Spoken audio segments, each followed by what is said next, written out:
Can you send me the links? Yes, certainly. Give me 2 seconds. Sorry, I had the wrong stuff up. So no worries. Sorry about last week. Also, I mixed up my dates. Totally fine. No worries. It was my fault for running on Mother's Day. So here is the Roll20. This is Roll20 game.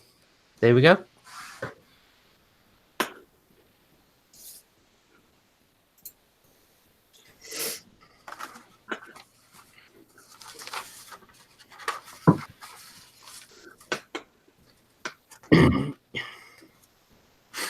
Okay.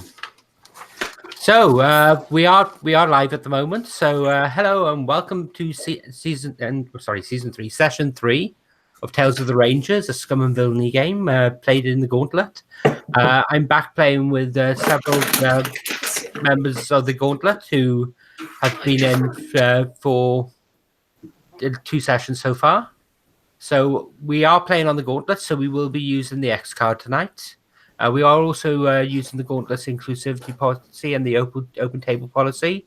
So if at any point you feel the need to step back from the game or need some time or just go, I'm not enjoying this and want to pull out, by all means, you can do so with no questions asked.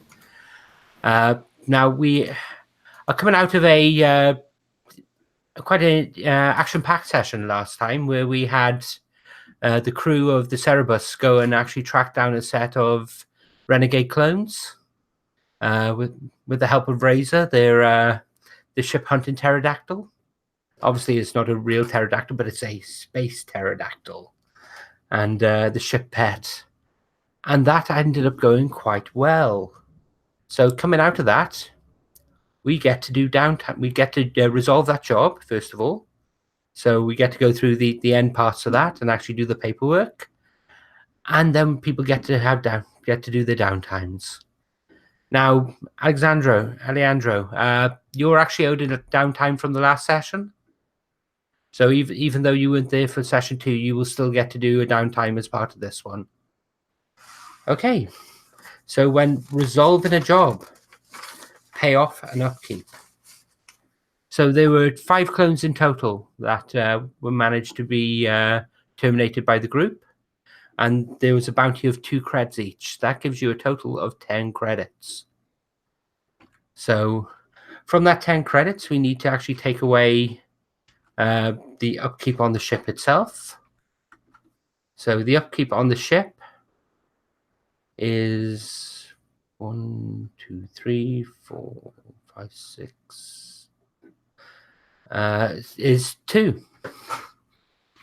So you'll get 8 credits to spread between yourselves and the and use for downtime and put in your stash or use in the game going forward. Now you did cause a lot of shooting. There was some collateral damage, some damage to the roadway. So I'm going to say that would actually normally give you 2 heat. But you're licensed bounty hunters, so that sort of thing's expected. So you don't gain any heat from doing that job. So you're not in any trouble with the authorities at the moment. So having said that, we get to go to people's downtimes. Now, every character gets 2 downtime actions. They may pay for a third if they want to... they may pay a cred to actually have a 3rd downtime action if they wish to do so. Now, before we do that, though, I think you need to discuss how you're actually separating that loot, how you're distributing it. Does it... Einar, do you have any suggestions about how the loot should be spread?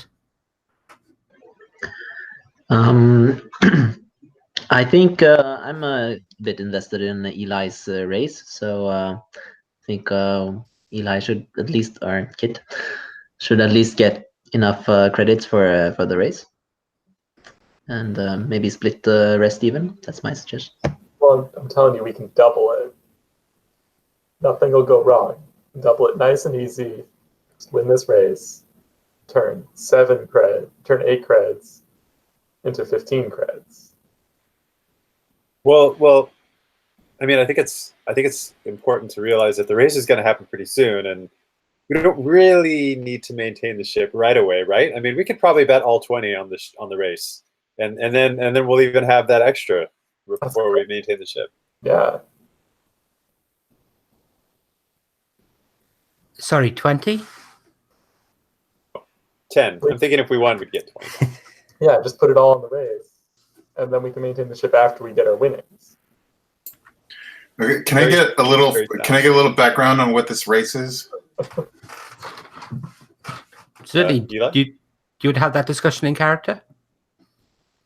Sure. So, Well, I didn't like. I just don't know exactly what I missed last week. So all I know was action packed.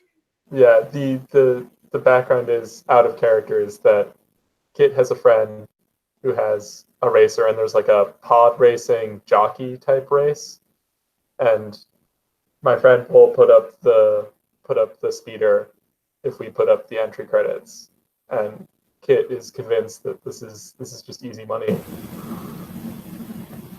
if we give up basically all of our credits to enter this race. Is there any way I can do like some sort of investigation, like force roll to see the credibility of this? Yeah. Does that work? Yes, you can certainly do that if you'd like. What would that be? That would be 1 second. That would be, well, you tell me, how are you doing that investigation? You going around trying to read the mind of the person advertising the race or organizing it, or are you? Tell me how you actually plan to do that investigation, and then we can discuss what skill will be used. Okay. I'm going to somehow get the force involved in this. With the way, I'm sorry. Probably.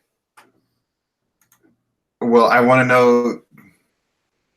I want to judge the credibility of this jockey, and I would also like to see like if there's typical like cheating going on, which I'm sure there is, but like I want to see the legitimacy of the race, like get a better understanding of the legitimacy of the race.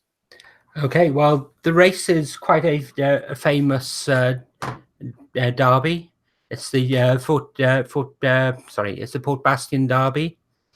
It's a huge thing locally. You've got racers coming from all over the system to actually take part. Some in hover vehicles, some in ground propelled vehicles. So yeah, as it's getting closer, there's a definite build up, and you get an awful lot of the racers going out and making themselves known. So they'll go out and do events, and they'll expose themselves to the public to try and push up their odds and actually try and make themselves the favorite. So yeah, you get an opportunity to get close to one of them. So there's a racer by the name of Barotosh, who is a very swarmy. He's a four-arm Xenos that he basically rides what looks like a chariot pulled by two mechanical ostrich bulls. This is the best kind of bulls. And yeah, he's doing circuits up and down the main road in Port Bastion, and yeah, at one point he's there and he pops off, and you get an opportunity to actually sense him. I'd like you to. I think that's definitely going to be a tune. Okay. Is it risky or controlled or desperate? I think it's controlled, and I think it's standard of. Well, I think it's greater effect. If I'm totally honest. Yeah. And then bonus die, no, nothing. Not unless you're getting help from someone.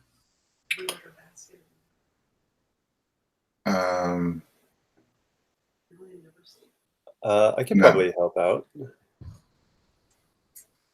Let's see. Well, let's see. So my stress is sky high. That would be the thing about me helping out.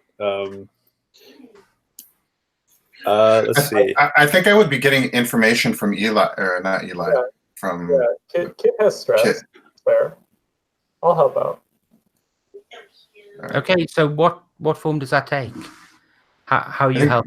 What? I think that it's that like Kit is being the front man and like talking to this racer, and you're like sitting off to the side and like watching their reactions as I talk about the race. All right. Okay, so what did you score? I don't know. I just a 2, 1, and a 3. Okay, 2, 1, and 3. Unfortunately, in this instance, as you touch the mind, this Xenos, his eyes go wide as he's talking to Eli, and he turns and looks directly at you. I think the Xenos species is one that actually is attuned to the way as well. Mm-hmm. And it's just read your attempt to read his mind. I smile.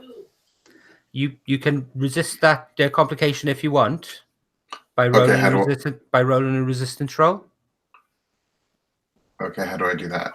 So if you look at the skills on your sheet, you'll have 1 second. If I went to the right character sheet, you'll have it where it says Insight, Prowess, and Resolve.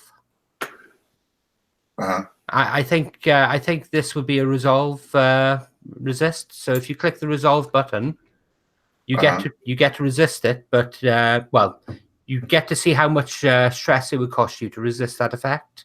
If you don't resist it, you don't have to roll the dice. But if you click on Resolve, you'll take the highest dice roll and take it away from 6, and then that'll give you the cost to resist this complication. Okay, so I'm confused. So I spend stress to resist, right? That's right, and the amount of stress it costs to resist is determined by a dice roll. In this case, it would be your resolve rating. 2. So it would cost 2 stress. No. So you roll your resolve. So if you click the button that says resolve, it will roll the dice for you. Okay, because it says bonus die. So yeah, so that's a 0. So that's 0. Okay, 1 and a 3. Okay, so in this case, it would cost 3 stress to resist this effect. Because it would be 6 minus 3. So, okay, I'll spend the 3. Okay, so Eli, you're there having this conversation with this alien, and he's showing off this fancy chariot style thing that he's got, and he's really trying to impress you. He'd come over as the big man, and that you haven't got a chance, and yeah, you're no good. You're no good. I beat you, boy. I beat you. You're gonna be eating nothing but dust. You're gonna be eating nothing but dust, boy. Just keep telling yourself that, big boy. You got a mighty fine pair of cojones. Let's make this interesting. Oh yeah. What do you want to put up? If you were gonna do this, you're confident of your ride, are you not? Of course I am. Oh, well, I'm confident of mine. So let's race for slips. Okay. I'm in. I'll do it. And he holds out 2 of his hands. And I'll like go for the double-handed handshake that he's doing. And Then, boy, you got a deal. I'll be happy to run you into the ground. What's your name? What's your name, boy? You can call me Kit, Huh. but all Kit. you're gonna be seeing is sparkles. Only sparkles you're going to be seeing, boy, the little satellites going around your head. Well, be looking forward to your slips. See you on the track. See you on the track, ball. And he'll go back to the adoring crowds and all the street urchins and everything else that clustering around. And okay, so having done that, downtime actions. So I'm going to go left to right, but I'm going to come to you, last, Alejandro, so you can see how it's done. Einar, is there anything Orin wants to do with the downtime? There are certain actions that you can do, which are you can acquire an asset for the next mission. You can craft an item if you have a blueprint. You can indulge a vice to get rid of some of your stress. You can lay low to reduce some heat or wanted level. You can engage in a long-term project, which was something that will give you a permanent item or advantage going forward. You can recover, which will get rid of all your level 1 harm and allow you to try and advance to removing any level 2 harm you have. There's also repair, which means you can repair damage to the ship. And there's train, which means you can mark an XP for an attribute. So I'm definitely going to indulge in a vice. Okay. To get rid of some stress. Okay. So your vice is an obligation to someone by the name of Kama. So what is that? How do we see that? So Kama is the person in charge of the sort of exploratory arm of the Event Horizon, which is the cult that I'm part of. And my obligation is to report to Kama any sort of interesting things I have found in my adventures. Okay. Have you found anything interesting? Definitely, and something a bit too interesting, which is the existence of copies of the litanies outside of the horizon, which is strictly forbidden. Okay, so what does this look like? What sort of situation and surrounding are we in? So the Event Horizon is a space station. It's a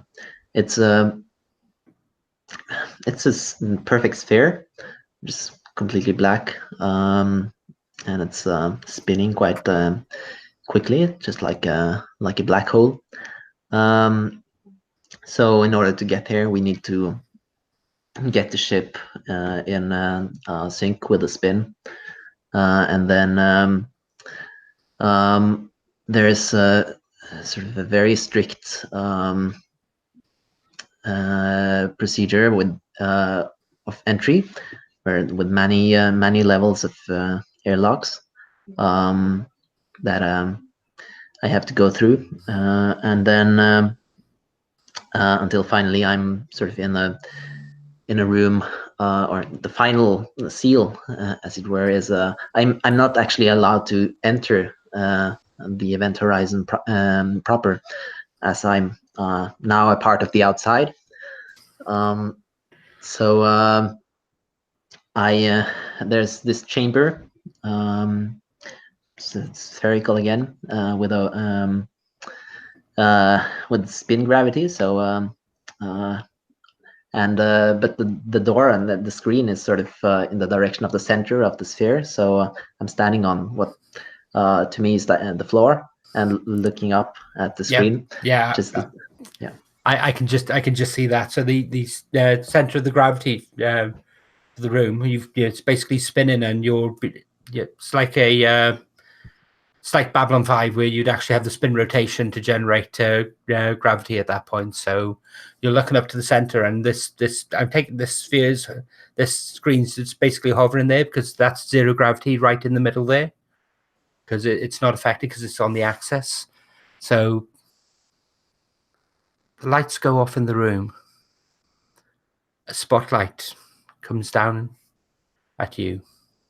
So you're standing in a pillar of light. You can hear what sounds like a choir of voices strike up. And the screen in the center of this chamber slowly starts to fill with light. You can see a figure sat there. Sat on, some would call it a throne. It's not actually a throne. It's just basically, it's an elaborate chair. And they have a staff in one hand and they wear the robes of the Order of the Event Horizon. Speak. Tell me what you have seen beyond these walls. Noble dreamer, I have seen something blasphemous. Something I would not have thought possible. A copy of the litanies, the holiest of the holy, in the outside. You hear there's a buzzing come over from the side, and you see another sphere floating not far off, and another figure's sitting there on the screen. These are lies. You speak blasphemy. These holy passages cannot leave this place. And the figure in the robes on the other screen turns and raises her hands. Quiet. Let the seeker speak. Oh, I assure you, these litanies are real. They have left the unleavable, and they're blasphemy of the highest sort. Some clones running around and claiming they were the incarnation of the Lord of Light. The other figure is up again, and you can see the main figure bangs her staff, and the other monitor goes off. I will not be interrupted again. Continue. Tell me of this blasphemy that you have seen. Tell me of these clones.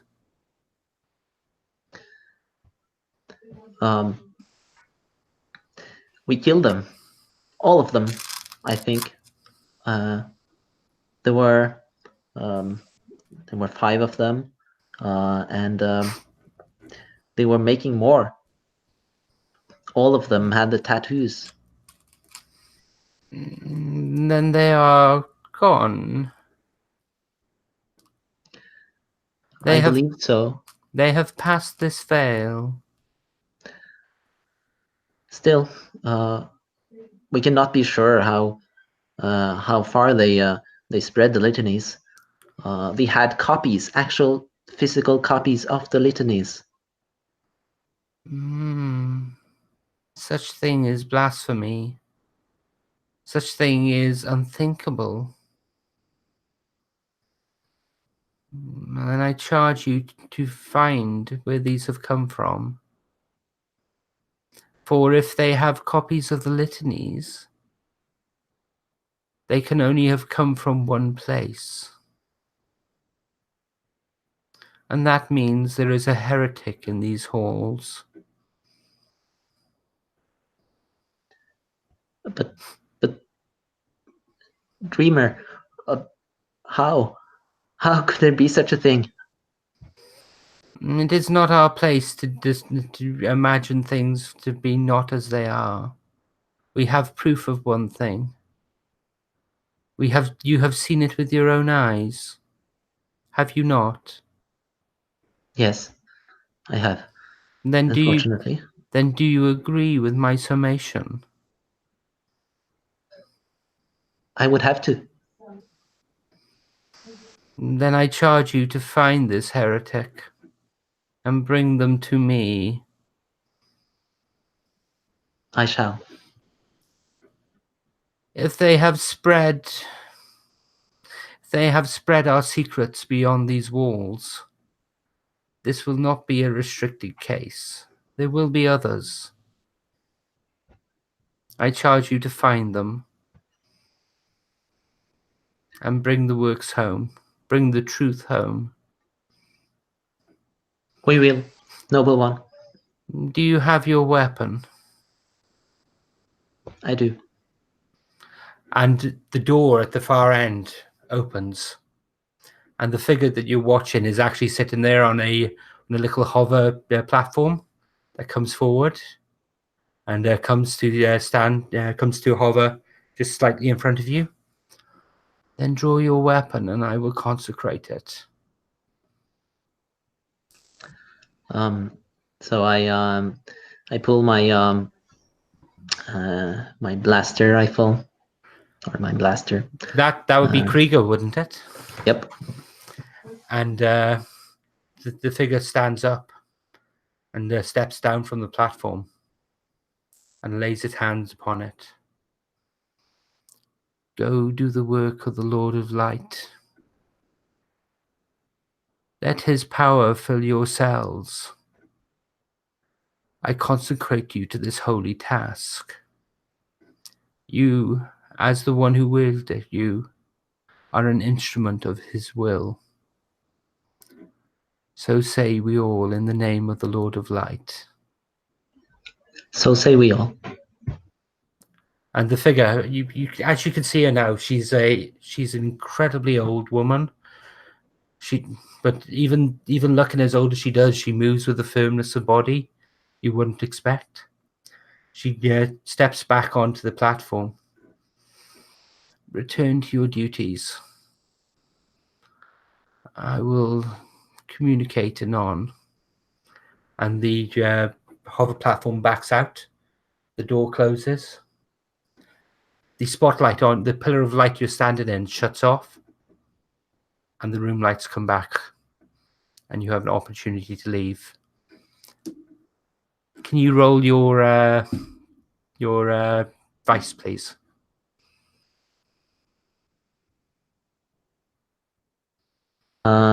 So that would be indulgent dice.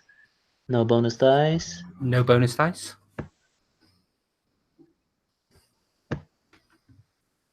5.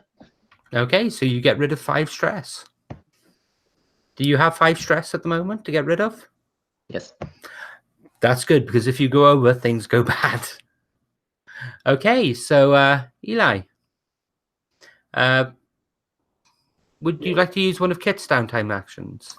Yeah, I think Kit wants to indulge my vice as well. Okay, And- yours. Sorry, And it yours. should be... Sorry, I was going to say yours is gambling, isn't it? it is.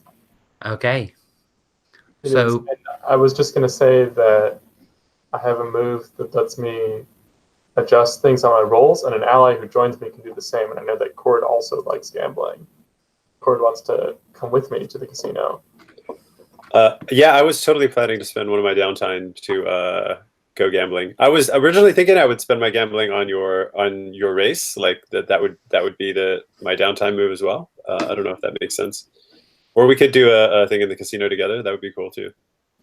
Yeah, I don't know how strict the ally who joins you to get the mechanical benefit, but if you do join me, you get to add a plus or minus 2, depending on what you want, to your indulge or vice roll. okay. Oh, if we indulge our vice together. All right. Yeah. That's cool. I like that. Okay, so what is the gambling of choice? Is it a card? Is it a poker game? Is it a roulette? Or I mean, I think we've got to be playing Sabak together, but we're pretending like we don't know each other, so we can totally do that buddy thing, where we pull people in and and then one of us totally wins, and then we split the pot afterward. we've got a whole routine. We've done this before. Oh yeah. Okay. So So, so is this in a full casino, or is this in a cantina, or a bar, or a shady back room somewhere, or how much on the up and up is this game? Kid, I think Kid that's likes Eli. Kid likes to be fancy, so I think we're going to the casino. Okay. So Yeah. what's the name of this casino? Lady of the Stars. Oh, lovely, Lady of the Stars Casino, and I think it's got a holographic representation of the sky above it. I think the Great Hall in Hogwarts, but actually just on the ceiling. So as people look up, they can actually see the sky and see the stars, and totally don't see through to the cameras that are on the other side of that, watching everyone do every single little thing in the casino itself, because casino.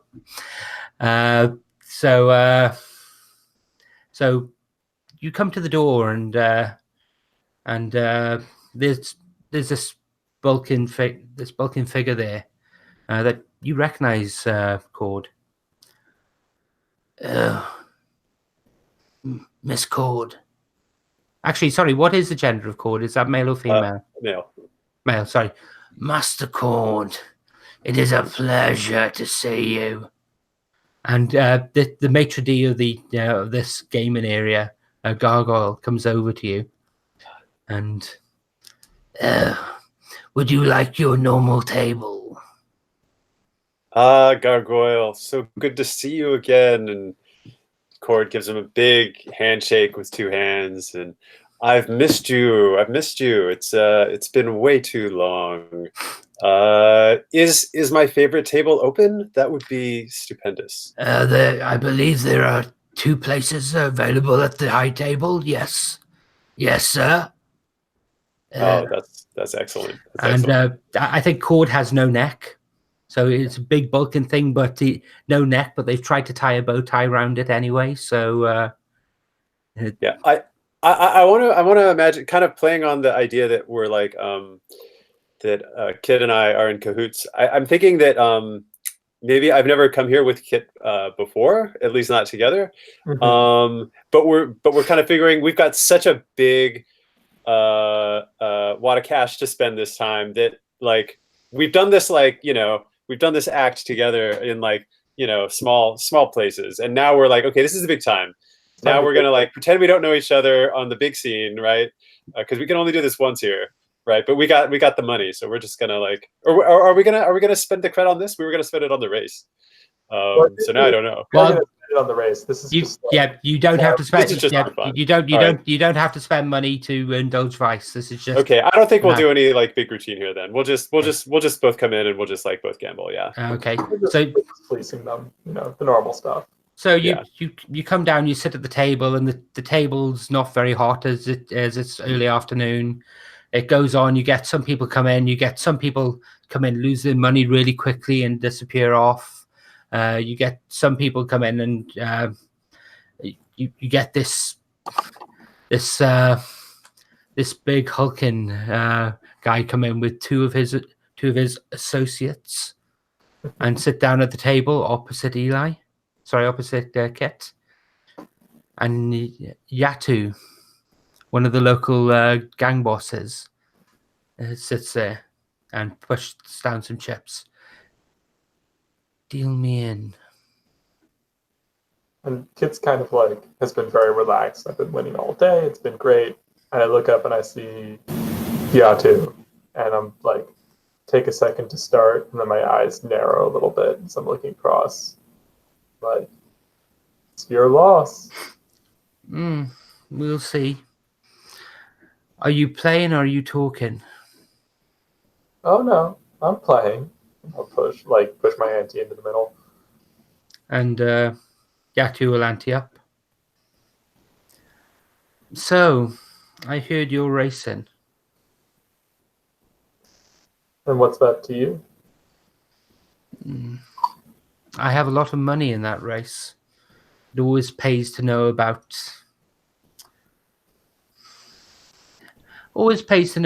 the state on the ground of those who enter in the stakes of the prospects, shall we say. Well, we have been friends in the past, but you want a little hint? I could give you some. I'm more interested about where you got that racer, because I know for sure you can't afford that. What do you mean? Of course I can afford it. I'm kind of like gesturing around. Just like, of course I can afford it. I'm a rich girl, Yaku. Sparkles, sparkles, sparkles. You're not a rich girl. I know rich. And trust me, you're not. But you haven't answered my question. Where would a dust rat like you find a speeder? I think at that insult, Kid like hardens a little bit more and leans in on the table. It's like, and what would you know? You haven't even been beyond the outer worlds. You haven't seen the true wealth. You haven't seen the core. The skyscrapers miles high. Whole floors for one person. You don't even know the meaning of wealth. It is better to serve in hell. Sorry, it is better to be ruling in hell than to serve in heaven. Do you not think? Says Well- Garen, not able to get the quote out. Kid kind of like ponders it for a second. And it's, well, we're both here, aren't we? Yes, but only one of us rules here.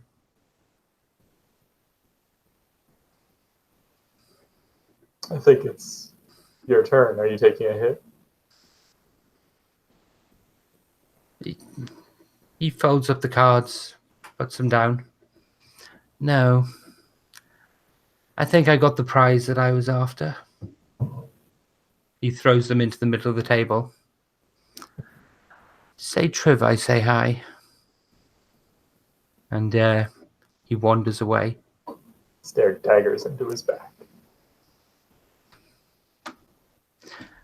Would you like to roll your Yes. ice now, please? Dodge.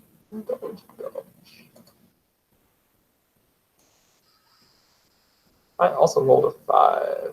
Okay, so do you have more than 5 for stress? Yeah, I actually have 7 stress because I helped. Yep, that you take away 5 from that. Well, I can take away 7 because I can add 2.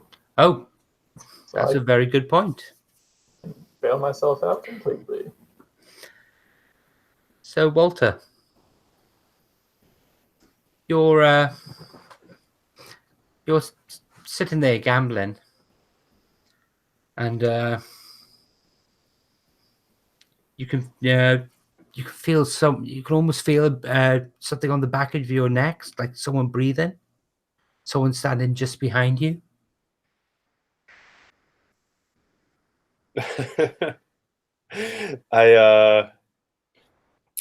I swat the back of my neck, kind of like it's a fly, but knowing there's someone there, thinking I'll like knock someone in the side of the head.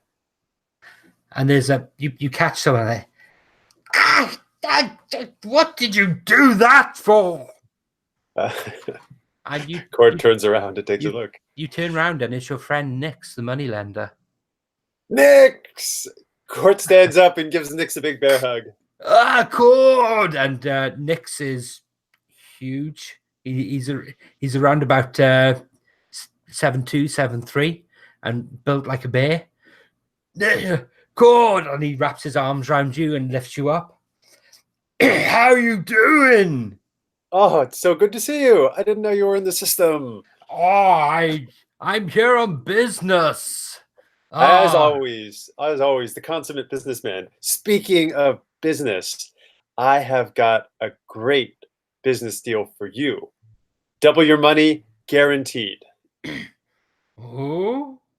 Yes. So I've told you about my amazing pilot Kit, right? I mean, she is phenomenal. I've told you stories, right? I mean, come on. Last time we drank, I think I was telling you stories about Kit's flying all night long. You have told me stories about Kit, yes. She's in the Fort Bastion pod race with the most souped up pod that you can imagine. This is guaranteed big money. We got to put it all down on this. Oh. I'm like whispering this to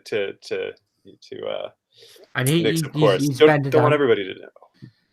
Oh. Ah. I understand. Lots of money to be made. Oh yeah. He taps his nose. So, and he stands up. So, I cannot believe that. Your pilot has baked sickness? Shh. Nix, keep your voice down. Come here. And I pull Nix to the side. I'm like, no, not here. Totally playing into it. And then I get him off to the side. And I think when like we're out of sight of everyone else, we kind of give each other like a little high five. So, do you wish me to spread story? Pump up odds? Oh yeah. You know the routine. Ah, I know routine. I will do as you say. Great, Nix. Nick's happy to see friend. So good to see you. And he gives you another bear hug. Nix. Hey, let's how about we play a couple more rounds and then grab a drink? That sounds good. Awesome. So, would you like to roll your dice? And remember, you can have +2 or -2 to the roll. I do. Yeah, okay. because you're doing it with me. Yes. Oh, because I'm doing it with you. That's right. That's why we're doing it together. Oh, all right. In that case, let's see. All right, it's on my sheet. So indulge vice. No bonus die. All right. Well, I got a 3. I will totally take the +2. I need all of the I can get. I still have a little stress left after that. Okay. So, with that said, Alejandro, is there anything Thane would like to do for the downtime? Do you have any stress you need to remove, or? Yeah, I have 7 stress, so yeah. Okay. So you have 2 different vices, don't you? I have meditation and communion. Well, I have faith, meditation, and communion. Oh, I think I put a comma there. I have faith and I have meditation and communion.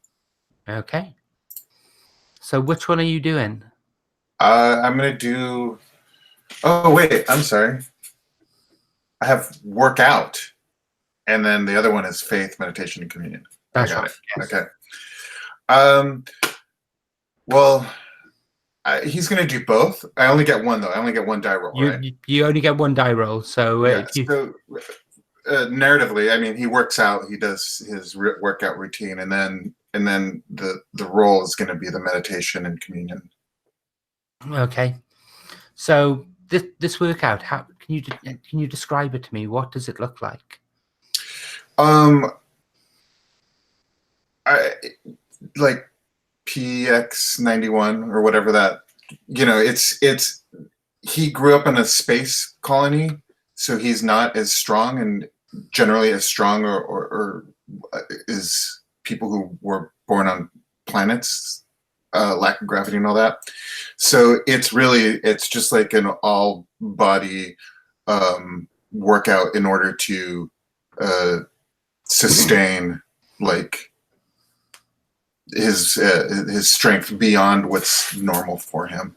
Okay. So that he can, yeah. So do you use a proper gym for that, or do you do it around the ship, or do you do it in a hangar, or do it in a junkyard, or where do you actually do it? No, I do it around the ship. I probably just, I probably go in. Doesn't the ship have, I don't remember what components the ship has, but anyways, he just has like a makeshift like workout room, like in the engineering bay or the docking, whatever, cargo bay or whatever. Okay. And so Rai is your vice provider. So how does Rai come into this? But just so you know, I wanted the role to be the faith. Yeah. No, that's fine. I'm just trying to establish okay. the relationships. Yeah. I think that on a video screen we like like maybe they coach me through like like a video screen, like they watch what I'm doing and they tell me how to um, uh, like improve my technique and that kind Okay. of stuff. And So is Rai a personal trainer? Are they a doctor? Yeah,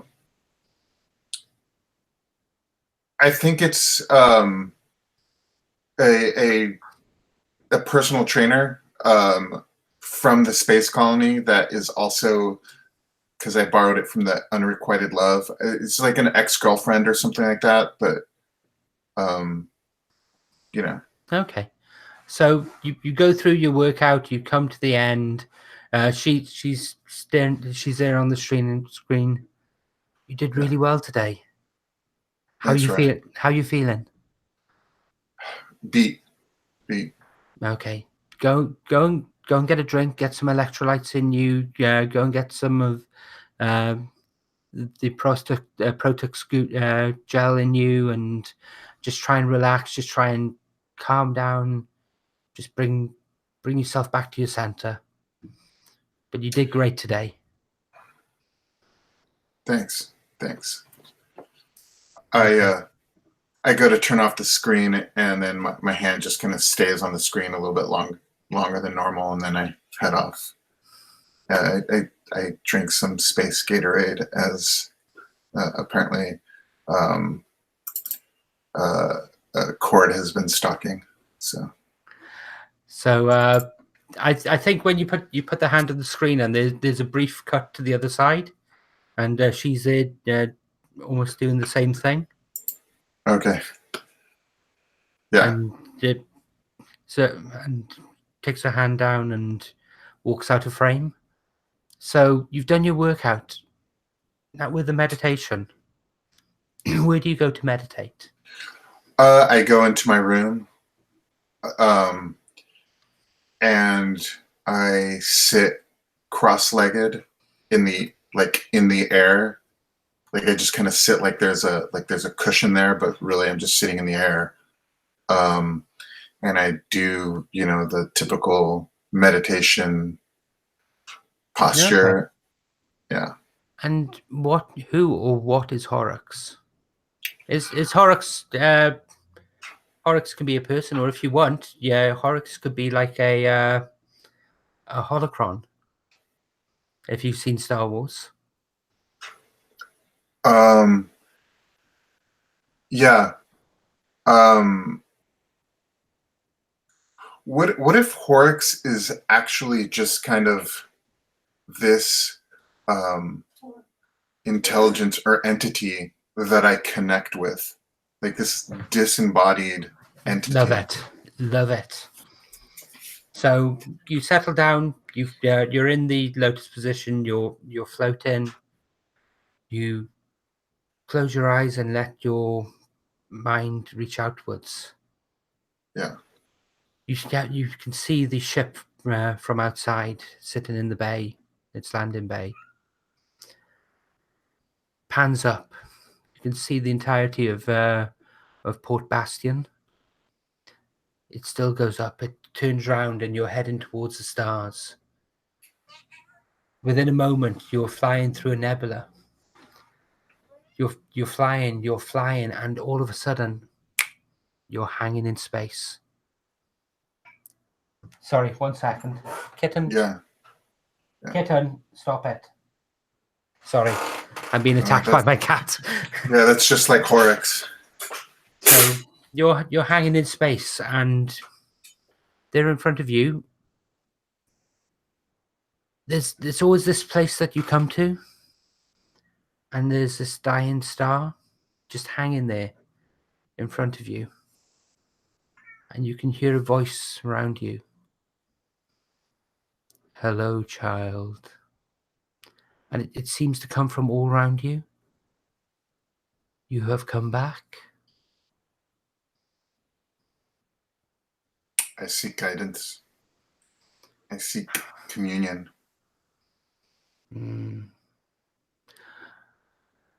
We all seek guidance at some point. What troubles you, child? I I feel disconnected from my team. I'm not sure we're looking for the same thing. And I'm actually pulling in on out of character because it's been, because I missed last week, I've lost the thread of this game, and I apologize. So I'm pulling that into my meditation. And what is it you seek, child? What are your desires? What is it that you look for? I want a greater bond with those people that I have around me. I want to know that I can trust them and that we have each other's best interests.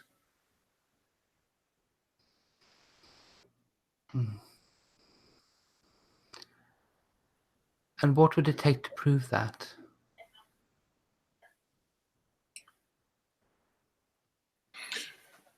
I realize that the strain on our bonds is me and not them. I feel like I need to let go of something inside of me that will allow me to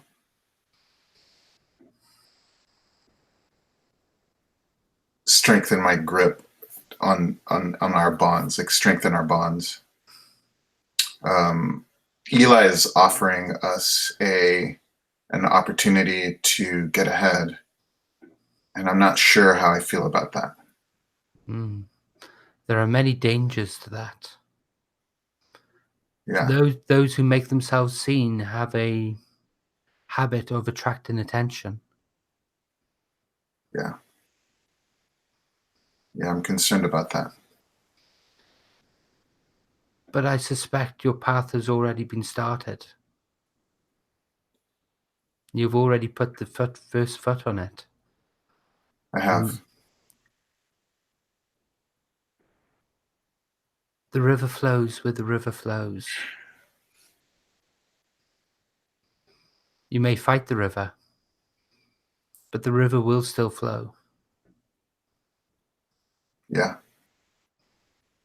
I understand.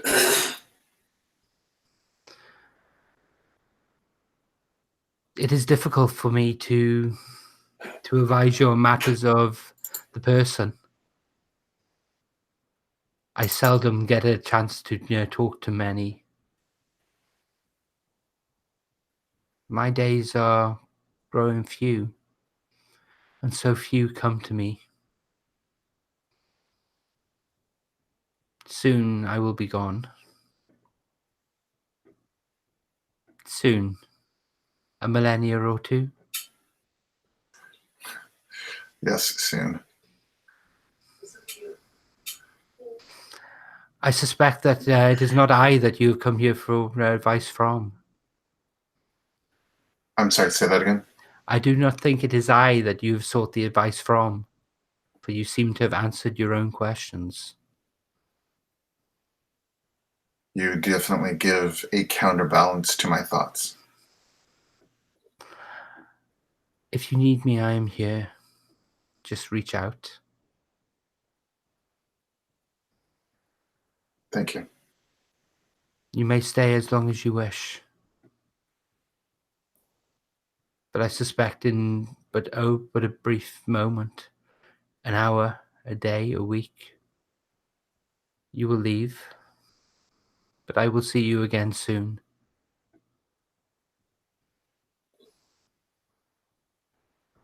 And sorry, go on. No, I was gonna say, so like I'm thinking about Cord's interaction with his friend, like they gave each other a bear hug, and when you give each other a bear hug, you embrace and you tighten. But the way you hug in this environment is you expand and you just kind of allow your awareness to just kind of expand for as far as you can. And so I imagine that's what I do. Yeah. And as you expand out, the consciousness that you touch is immense, is vast. And you expand out, and as you expand out, you overlap with it. And there's that moment where you're both in the same space before the vision cuts off. And would you like to roll your vice, please? No bonus dice, right? No bonus dice. I rolled a 2. Okay, so you can get rid of 2 stress. How do you get rid of stress? Okay. So at the moment you've got 7 stress. So I will take you. Oops, sorry. So yeah. Sorry, at the moment you've got I'm taking you down to 4 stress, which is the result of that. Okay. Okay. So there we go. So with that being said, on to the next downtime action. Aina, what would you like to do with your next downtime action? So I'd like to start a project of sort of locating the blasphemer. Okay. And I'd like to approach Thane. So I'd like to have a sort of scene with Thane, if that's okay. Yeah, by all means. How do you like to frame it? So I'm imagining OT sort of approaching Thane in his quarters, in his sort of private space. I imagine that's where you meditate, Thane. Or Alejandro. Yes. Yes. So do you have when you meditate, do you have like the lights on? Is it completely dark, or? There's there's just I think there's just this ambient glow that kind of emanates from me as a byproduct of the meditation, and I'm totally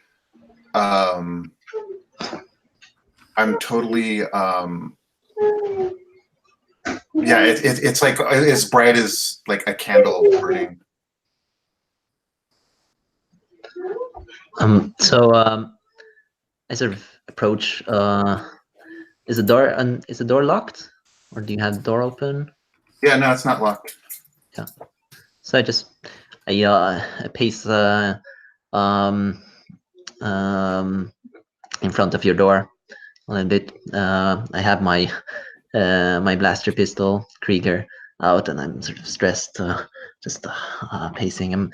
And I finally I step through the door to you, and I just burst out, Thane, can I trust you? I mean, I know I can trust you, but can I trust you? Of course. And I point to a place where there's no chair, and I say, have a seat. And OT just slumps down on the ground. That's super comfy for her. Because I'm in mid meditation, I imagine. So when you sit down, you're actually floating at the same level that I am. Yeah. Cool. So OT, I think OT just doesn't even notice. She just sits down and floats and puts down Krieger. Does that float, or does it maybe it drops? Wait, the what? The blaster, blaster pistol. Yeah. Yeah, no, it doesn't float. Yeah. So she sort of startles a bit when it makes a sound. But she just, well, yeah. I guess this is why I need you, Thane. In my order, we're not supposed to talk to outsiders about the other order, but I guess I am an outsider now. I am outside the horizon after all, and this is important. I need to find someone, a traitor to our cause, our entire way of life, and I think they are inside the horizon, and I don't know how to proceed. I can kill stuff, I can kill people, but I can't commune with the universe like you can. So, just add a character. Is it like an assassin's guild or something that you're part of? No, it's a cult, which is sort of a cult of isolation, lives inside the space station, and I'm just sort of an explorer.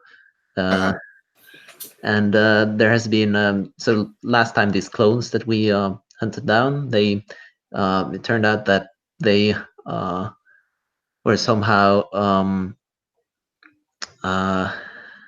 they carried the litanies, the sacred litanies of my order, and that's like strictly forbidden to bring the litanies outside. And the original of the clones was claimed that he was an incarnation of the Lord of Light, which is like the height of blasphemy. Yeah. So and I've just been commanded by my superiors to find the source of this leak. So,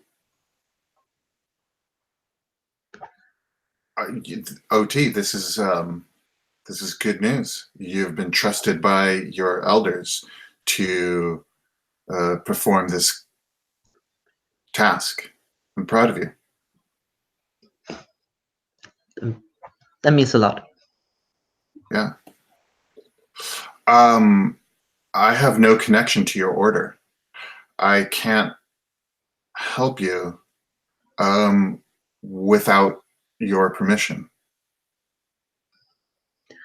I guess that's why I'm here. I'm giving you permission. So with that, I want to like enter his mind and find the threads like that bind this cult together, and then find the see if there's a frayed thread, if you will, or a, I don't know. Okay. So Einar, this is your downtime action. So Alejandro, you can certainly help out. That will cost you 1 stress to do that, and give Einar a +1 to the dice roll. Sure. So Einar, what is it you're looking for? What is it that you'd like to know? How are you trying to find it out? So I'm imagining sort of entering this meditative trance with Thane, and basically just like Thane described, or Alejandro described, just reaching out and looking for the rift, the thing that's not as it should be inside my organization. Okay. So can I add a bit of color real quick? OT's very agitated as this process begins. I would like it, assuming it's a successful endeavor, that at the end of the project he's calm and centered. Whatever the results are, that okay, just that. And I'm going to offer a devil's bargain. So Thane's helping you pass all these things. So I'm going to give you a bonus dice if at the end of it he knows the information that you know. So he's helping you sort out these images, sort out these threads. But rather than actually you being able to make the leap and actually figure out, yes, this person or that person, if you take the extra dice, then he will know the information that I give you as well. I'll take that. Okay. So in that case, then, what do you think this is? What sort of role do you think this is? I would imagine it's a tune. Okay. So in which case, do you have any points in a tune? Okay. Well, in that case, then you get to roll with +2 dice. So that will give you 2 dice. So you're not going to be rolling 2 and taking the lowest. And Control? if you click on a tune, and yep, this is controlled, and this is standard effect.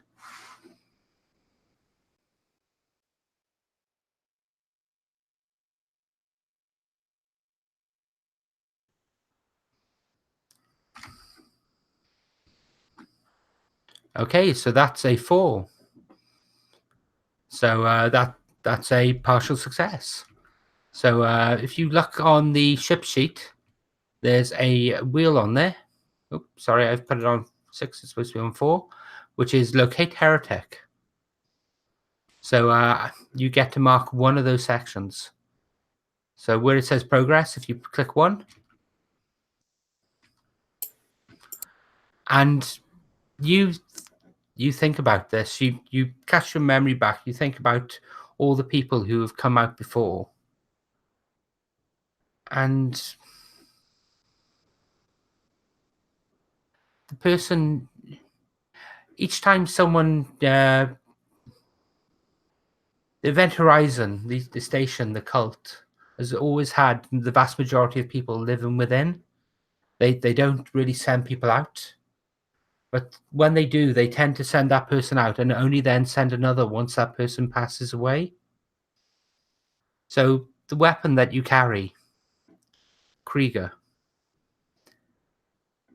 got its name from its previous owner. And you're casting your memory back, and you've got all these images going through, all these things coming through. And you remember the day that it was presented to you. And they said to you, this was all that was found of them.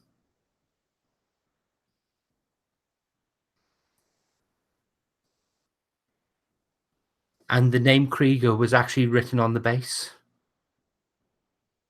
So you at the time thought it was the name of the gun. But looking back at it now, no, someone had written their own name on the actual weapon itself. So the person you're looking for is called Krieger, and was one of the other outsiders explorers that was sent out by your station, by your cult, and never came back. So I'm thinking the scene is me and or OT and Thane just floating, eyes closed, and then as all the sort of threads of the cosmos, as we just the camera just follows them, and then one of the threads fall right down to the pistol that's on the floor, and it's sort of floats up for a moment and then crashes down, and we open our eyes and just look at it together, and yeah, and as Alejandro said earlier, OT just exhales and looks right into Thane's eyes, and just there's an implicit trust there. Excellent. And I think we'll cut that scene at that point. Now, I'm going to go to Walter for the next scene. Walter, do you have any other downtime actions you'd like to do? Oh yeah, absolutely. Cord is obsessed with this star map and feels so close to having cracked it. Really feels like, oh, I've got this. I've almost got this. And now on the last adventure, when he was scrambling down that ladder to sneak up on the clones in the cave, Cord hurt his hand, right? And should really be resting his hand, but he just cannot stop from hacking into this star map. So he's gonna keep aggravating this injury as he keeps working away, hacking on it. So it's not gonna heal, but he's gonna put time into this long-term project of the star map. Okay. So I'm going to offer you a devil's bargain here. If you'd like, you can get +1 dice on the roll, but you'll upgrade that injury to a level 2 injury. Oh, but then that's -1 die for everything else. That's when you've got 2 of them filled. Notice how you can take 2 of them? Oh, so then I would have 2 level 1 injuries. Is that right? Let me get to your sheet. So you notice how there's 2 boxes on there? Yeah, 2 under level 1. So once both of those are filled up, then you get the effect there. Oh, I didn't realize they had to both be filled up. Oh, okay. Yeah. I thought if either of them were. Aha. So You're saying, okay, so then I would need to suffer another level 2 harm for that to be the -1 die. Yes, that's right. All right. Yeah, I think so. Cord is working, feverishly to try and get this done, and is basically getting, aggravated like carpal tunnel syndrome, whatever. It's just his hand is becoming, more and more injured. Okay. I'll take that. All right, let's see. So then that would give me 3 dice. That's pretty good, right? That is, yes. All right. When you consider that you've got a 50% chance of getting a success, 3 dice is really good. And at this point, I think 1 success would finish it off, right? So I'll probably just go with that. Looking down, your 2 successes would be needed to finish it off. Oh, okay. I get 1 success, like a single, like a 6 is not a a 6 would be 2 successes. It's 4 to 5 is 2 successes. A 6 is 3 successes. If I'm not mistaken. For a long-term project. I'm just checking. Give me 2 seconds. No, you're quite right. Yes, it is 2. Sorry, I got that wrong. Okay. It means that. So actually, I probably don't even need to take the devil's bargain. I have a really good chance of getting a 4, and it caps out at just 2 more. Okay. So maybe I shouldn't even take the devil's bargain then. Okay. But I really want to get it. You know what? I think it makes a better story, and I really want this. I want this done. So yeah, I'm going to take the devil's bargain, and okay. And I'm going to do this. All right. So let's see then. So then that's going to be my hack. This is controlled, I assume. This is controlled. And standard effect. Yes. And 1 bonus die. Oh, okay. I got a 4. Good thing I took the extra die, actually. Yes. All right. Very much so. And that caps out the star map data. So you're sitting there in the actual sitting there in your quarters. You're going through it. You've been up all night. You've literally passed out on the keyboard.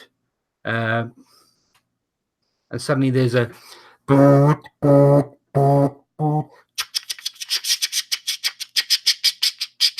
ding, and that's the sound of the printout. I love that there's a paper printout. That's awesome. It's like dot matrix. Well, it's basically printed out a little chip with the information on it. Oh, nice. Now, so was it that I have a copy of everything inside? So you have a copy of everything in there, but you also have the data on it as well. Nice. So the original is intact. The original And we have a is copy. So we totally could- intact. Yes. Now we could like give up the original. Oh my god, what a score! Okay, I'm so proud of myself. I'm so happy. And I think I like immediately like run to the cockpit and plug in the copied information chip and just like start uploading it to the nav computer here in the Cerberus, and like start looking at like how the map is like affecting our like warp drives and such, and see what happens. You see the map come up. The existing map is there, and it's very sparse. It's all the main routes, and like spider webs coming out from this central region. You just see these little thin filaments of lines draw out on the holographic display. And you can see these ancient routes which no one knows about. Wow. There, you can also see that effectively they do spread out like a web. But you can see that they spread out from a specific system. And you look at the name of the system, and you can't, it's written in a language you can't understand. But as you zoom in on it, you can see this supergiant star, this ancient star. This star at the end of its life. That seems to be the nexus of all these systems, of all these hyperspace routes.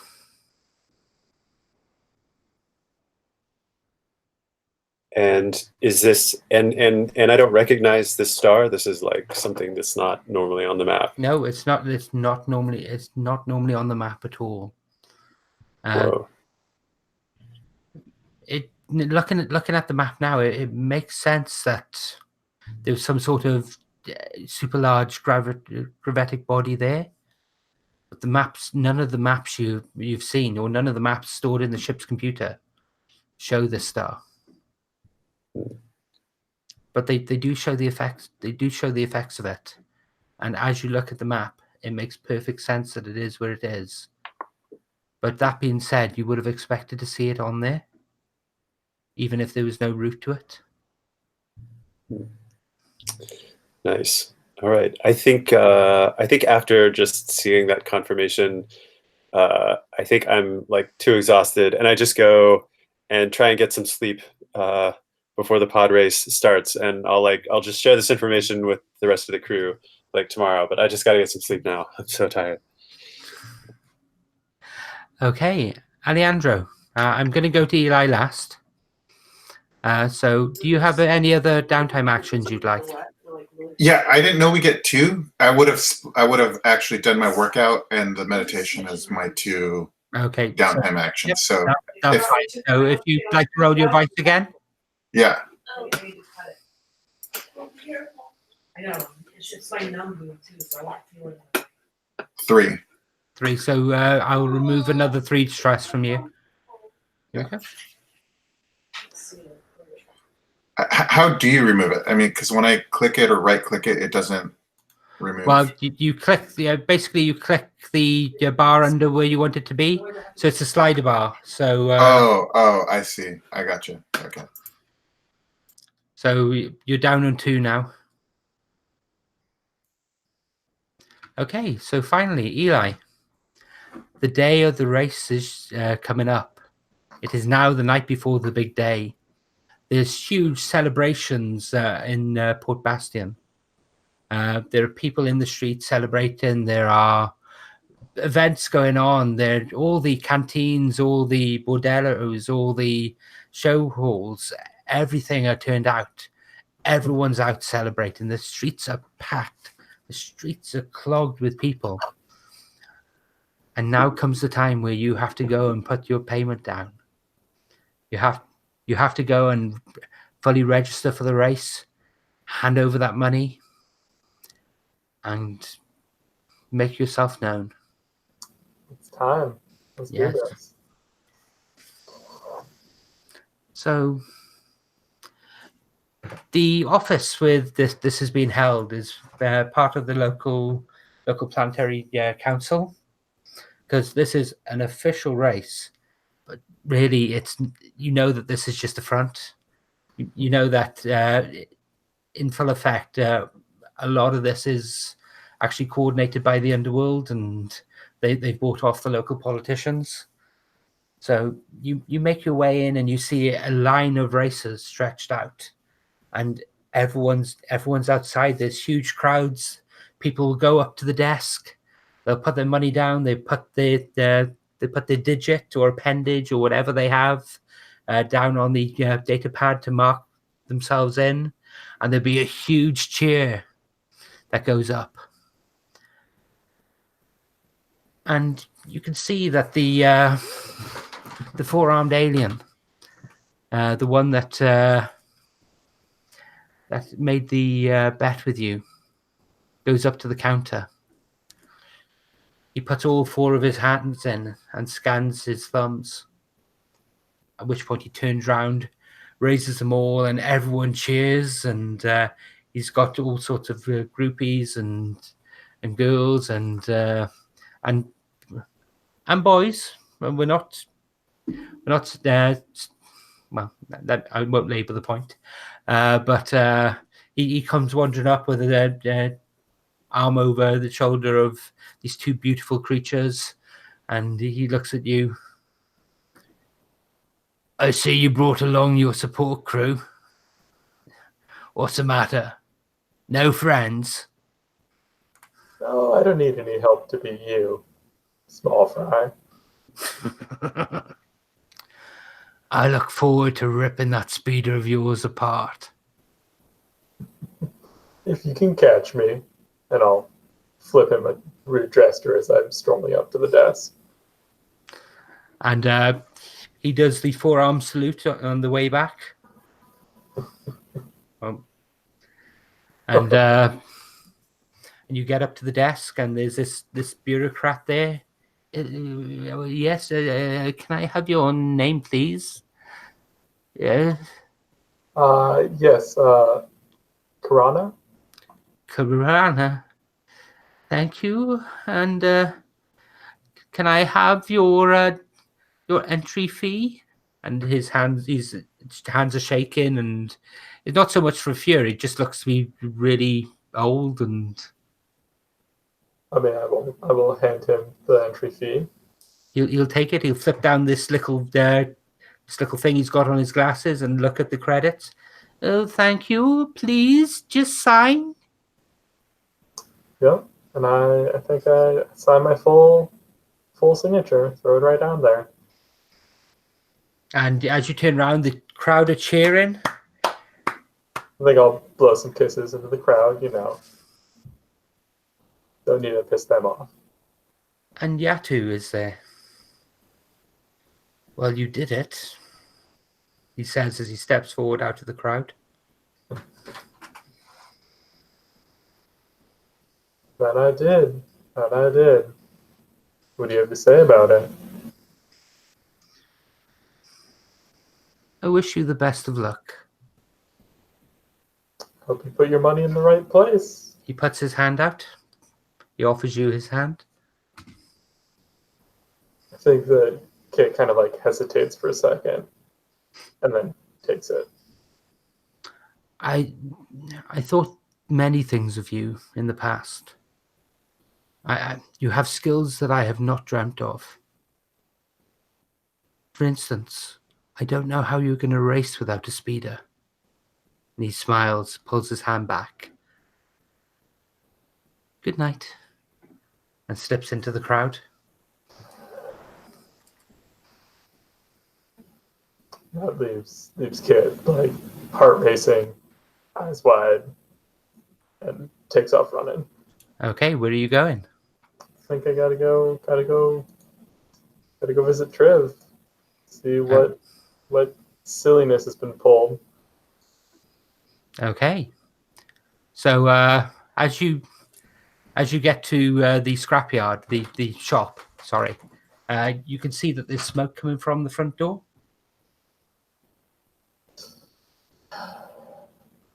And Kit kind of like stops running, is like, "Oh, if that's happening, damage is probably already done." And I just like walking up to it, looking around because I'm sure that Triv is either inside that burning shop or just outside.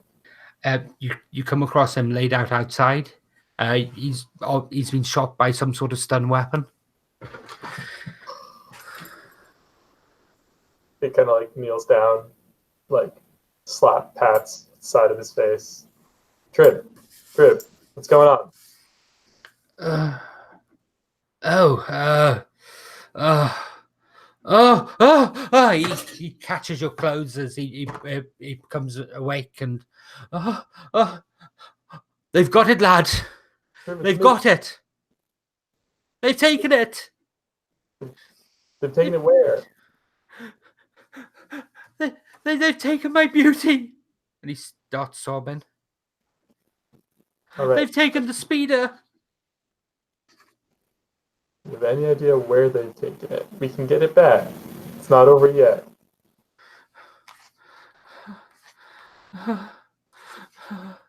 I. He reaches up and hands you a data pad. I'm not the fool they paint me for. He smiles. And then he passes out unconscious. No, you're not. No, you're not. You Right. look at this data Put on pad, the data pad.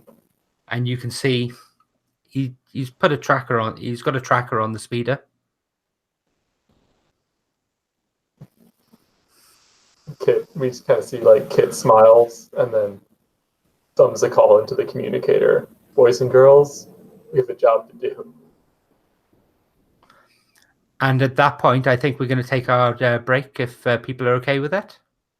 So if we come back in 5 minutes at 22 the hour. Sounds good.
Did Einar get scared of the odds on the race, and so he just failed?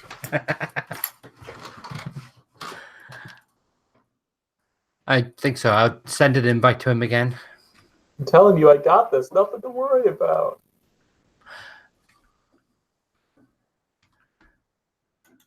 There we go.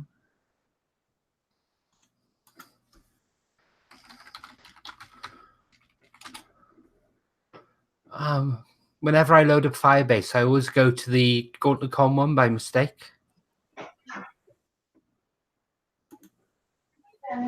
Here we go. God.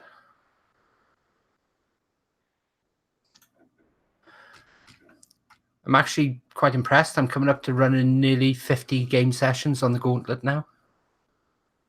Nice, that's awesome. Yeah. My demi-centennial.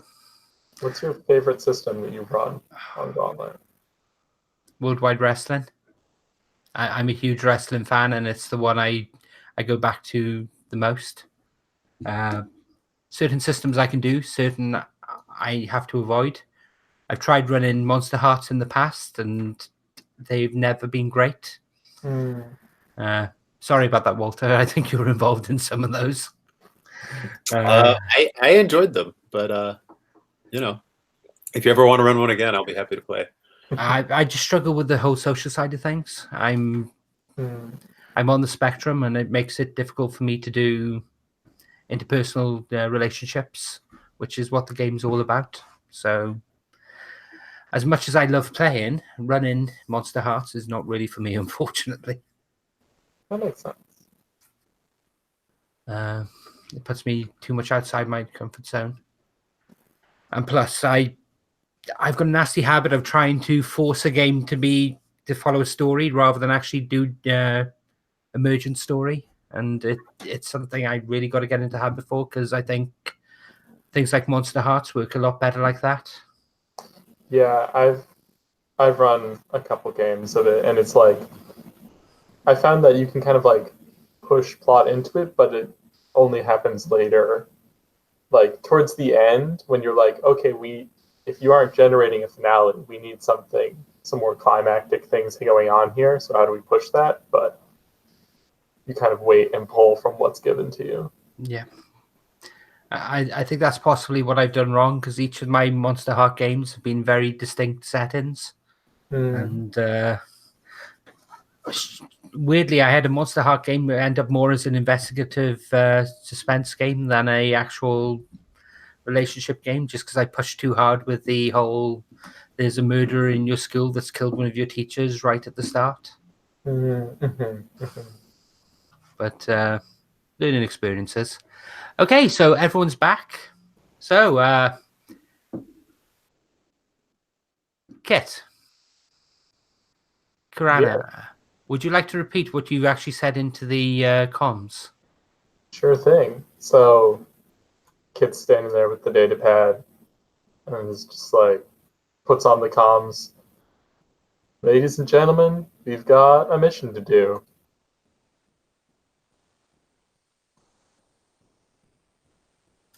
I think Cord is like still like totally asleep. Hasn't gotten. I think Cord's probably only gotten like maybe 2.5 hours of sleep since he like finished cracking the star map. And he's like, "What? Who? What? What? Now it's so early in the morning. What's going on?" So, that nice racer Trude was going to lend us, it's been stolen, and we need to get it back, or we can't race. Oh, shit. Yeah. Cord's thinking about all the money he's put down on the race. He's like, okay, where's that stim pack? I'm getting up.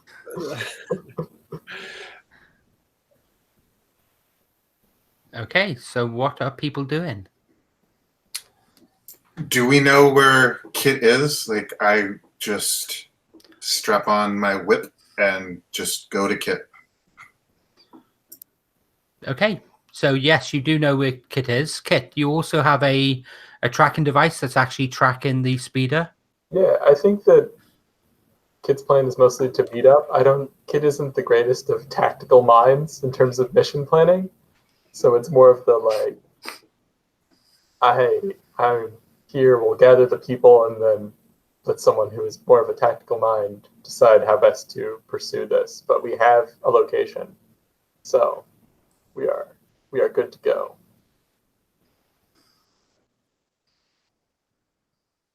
Okay. So the when I get to where Kit is, I'd like to do a tune roll to kind of get an imprint of who we're dealing with and get their strengths and weaknesses or whatever. Okay. Hopefully to get like a bonus stat. I don't know how it works in this game, but if that makes sense. You're trying to find out something about the people who actually stole the speeder. Okay.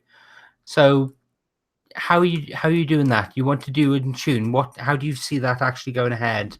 Are you looking into you've got Trev who's who's the mechanic who built it, who's unconscious in front of you? Are you reading his mind, searching his memories? Are you trying to actually pick it up from the people around? Are you basically just trying to look at you doing Farsight and basically just trying to get a vision of what's gone on here just from proximity to the place and trying to actually see into the past here? Yeah, exactly.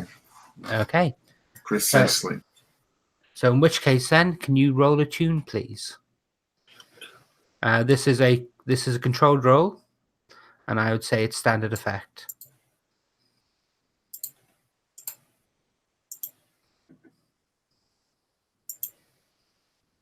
No bonus. No bonus, no. 3 and a 4. Okay, with a 4, you get a partial success. You cast your mind back. You cast for a vision. You put your thoughts out, and you open your eyes, and you're standing in the yard. The yard just outside the shop itself. You can see Trev is there. He's just secured a deal with someone who's come to actually buy some ship parts that he's stripped out of a junker that he's got round the back, and they finish the business, and Trev walks towards the actual shop itself. As he walks up to the shop, he stops, takes out the controller to open the front door, and hears a noise. Do do do do do do do do do do do do do do, as someone's installed a highly obnoxious horn on a vehicle outside. He stops and looks at the gate to his yard, and you can see that there's a collection of people all on speeder vehicles. So they're all on hover bikes. They nod to him. They're there in leather jackets and brightly coloured animal skins and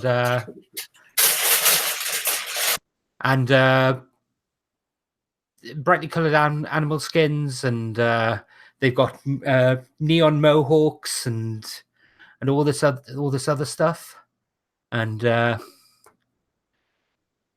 one of them looks over to a really muscular woman riding on what would be a trike if it was a ground vehicle, and he nods to her. At which point, the woman stands up, pulls up an RP detonator launcher, aims it at the door, and you can see Trev's eyes go wide. And there's a as this goes and blows open the door. Now, as you're standing there, you hear the huge explosion, and you'll get to see them run in, grab the stuff, grab the speeder, and speed off. And these guys are these folk are really quite well known. They're known as the Echo Wave Riders. That they're a gang that basically are a bunch of speeder bike maniacs. So they're boy and girl racers. They mod their vehicles. They get into trouble whenever they get into town. They basically do all the things that motorcycle gangs are renowned for and infamous for in our world. So as you're standing there and as this huge explosion, the rocket flies out, it goes through you with no ill effect, but there's this huge explosion. And because you got a partial success, there is a complication here. I'm going to say that you're actually going to be partially deafened by this when you come back, because you hear that explosion. So I'm going to give you a -1, a -1 health level of deafened, which you can resist if you'd like.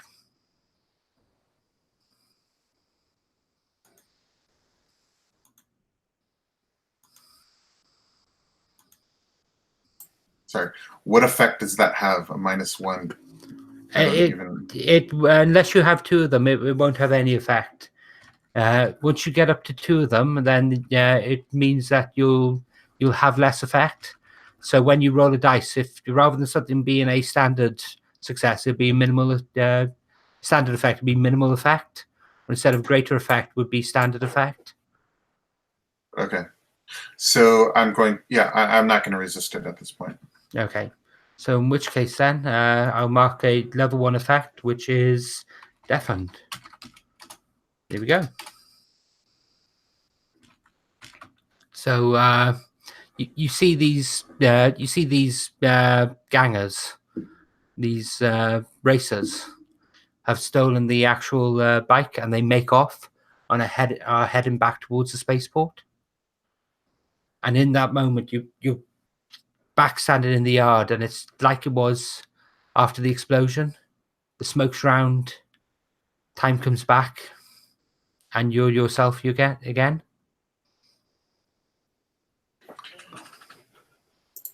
Yeah. So I tell the gang who we're up against.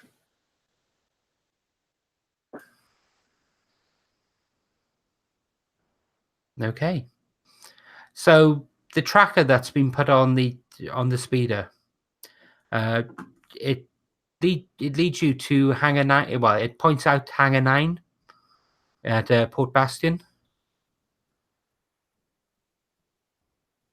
So it gives you a location. I think that this is gonna, given the amount of people that we're going up against, it's a large gang, right? Yes, it's a large gang. There's at least 14 or 15 of them that actually stole this. I think this is gonna have to be a grab and dash type job. If you guys, I don't know what you guys think about that. Yeah, I agree. Maybe even like some kind of distraction. Instead of distract some of them, break and get out. What do we already know about Hangar 9? Like just that the Port Bastion. So this is Hangar 9 at the spaceport? This is Hangar 9 at the spaceport, yes. Okay. And are we located in another one of the hangars at the spaceport? Yes. Like, how does that? You're over the other side of the main field. You're at Hangar 13. Okay.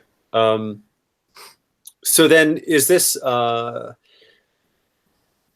I'm trying to remember. So this is, God, I can't remember what Port Bastion's like. Is it a big town? I think, yeah, it's the Port Bastion is basically the spaceport area around the capital city. Okay, so it's big and it's well developed. So there's Yes. probably like a lot of like stevedore robots moving freight around, and there's probably like lots of computerized systems. Okay, so then I might try and access the systems to figure out like who's in Hangar 9 and what does like a map of Hangar 9 look like, and try and figure out as much information as I can. Okay, can you make a hack roll, please? Yeah. I assume you said you're trying to go through the systems. I assume you were using hack. Yeah, I'm going to use the computer systems for that. And trying to think if I might want to add something to that. I think getting the speeder bike's pretty darn important. All right, I'm just going to... is it possible someone might be able to assist me in this, or maybe I should push myself? What is exactly you're trying to do? I'm just trying to hack the port's computer system. Okay. I can't help you with that. I'm thinking, actually, you know what I think I'd like to do is, I think I can push myself to increase the effect. If I increased the effect, do you think I could possibly even like hack into whatever ships might be connected to the port on at Hangar 9? You could certainly get into the nav systems. Yes, you wouldn't necessarily be able to take control of them, but you'd be able to get the details from them. Okay, so I'm going to try that. So I'm going to spend. That's 2 stress as well, right? That's pushing myself. That right? is, yes. And I can help you out. Like I got some rig, so I can like help on the hardware side, and you do the software side. Nice. You can like help get like get like our computers hooked into the like port system. Yeah, help with the access, and then you do the hacking from there. I will even offer you a devil's bargain if you'd like. Yeah. Devil's bargain. You can gain an additional dice, but if you do, then your access to your hack that you've put in the system previously at the spaceport will be discovered. What was our last hack? What is the one called Discovery? Or was that was the Star Guild, right? Is this the same system? This is the Star Guild system then? Yes, they run the spaceport. Okay, so then I already have a kind of maybe a back door previously. Yep, and that's why this is controlled rather than risky.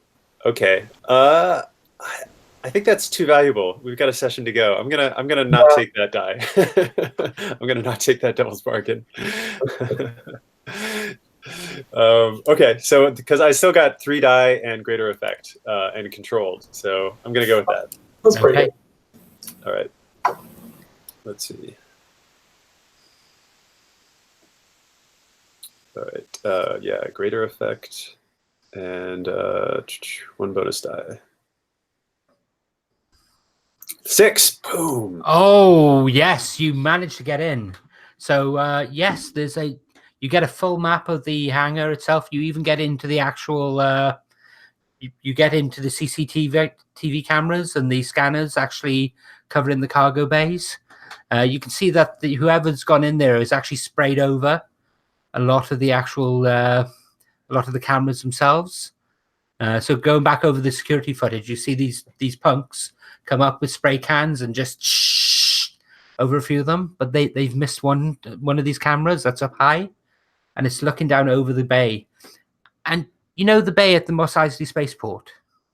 So you've got this round circular ring, and you've got the ship sitting inside. It's like that. There's this old rust bucket that's inside called the. It comes up on the system as the Bell Dandy. The Dandy Bell in this case. And you can see this is highly modified. Just looking at it, you can see that that model ship, those intakes are not standard. Those exhausts are not standard.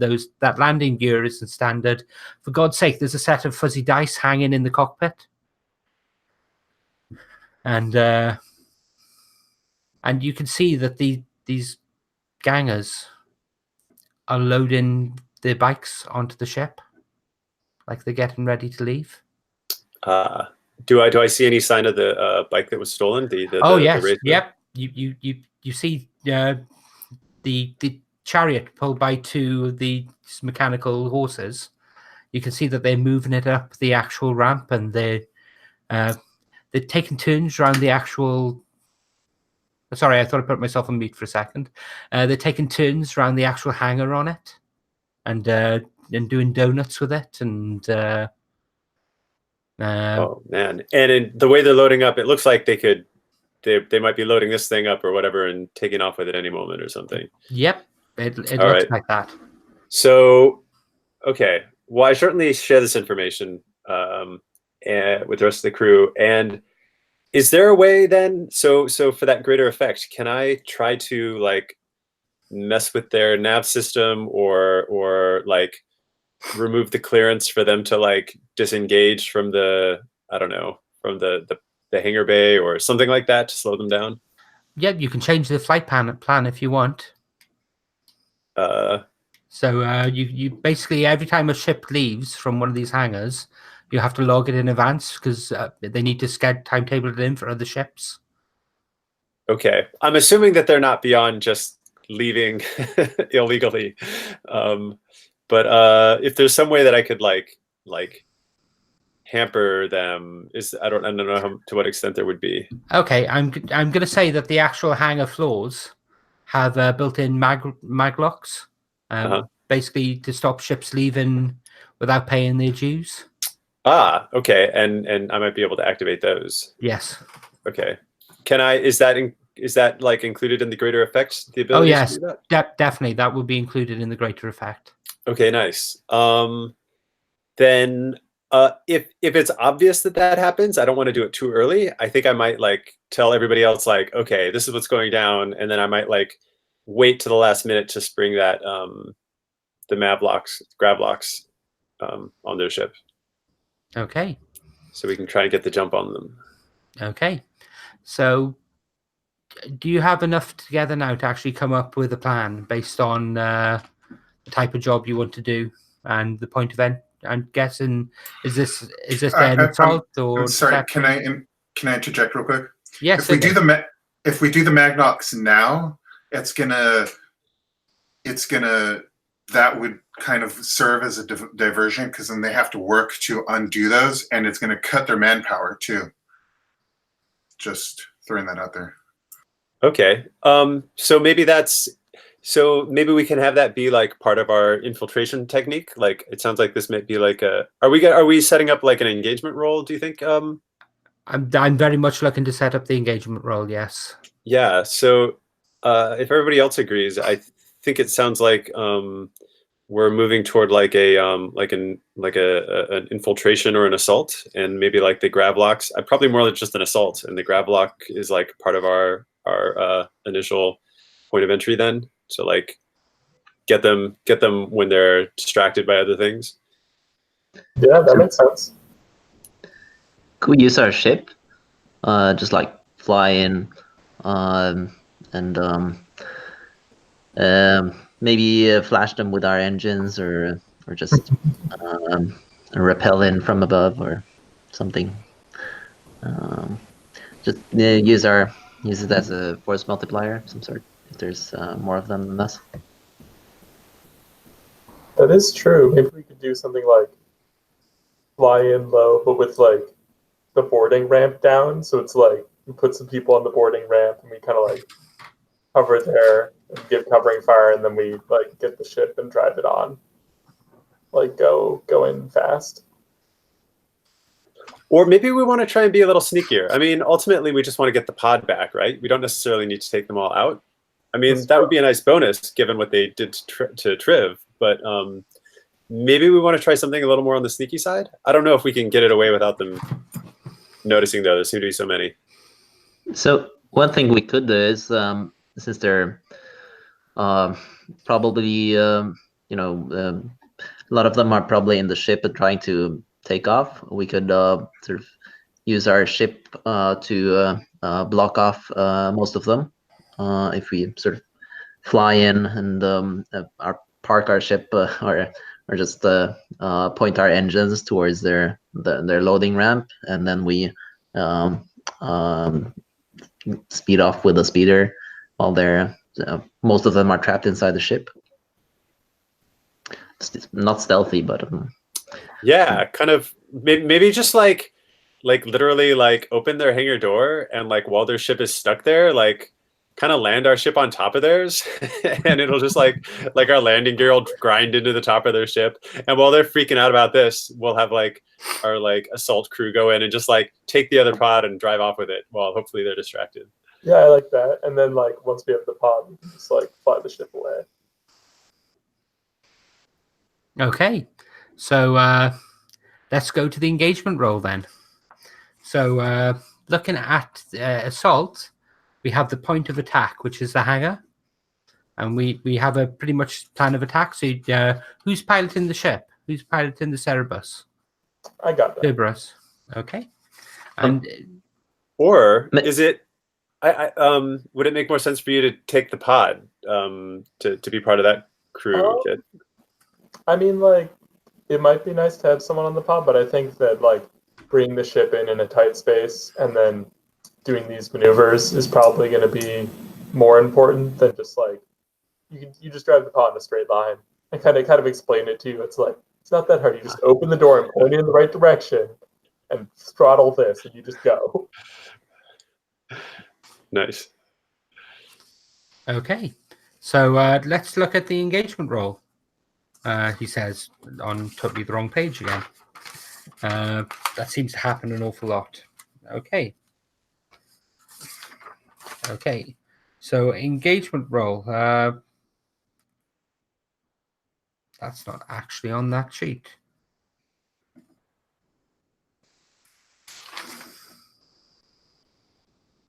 Sorry about this. Give me 2 seconds. Oh, here we go. Okay, so you get 1 dice for luck for engagement roll.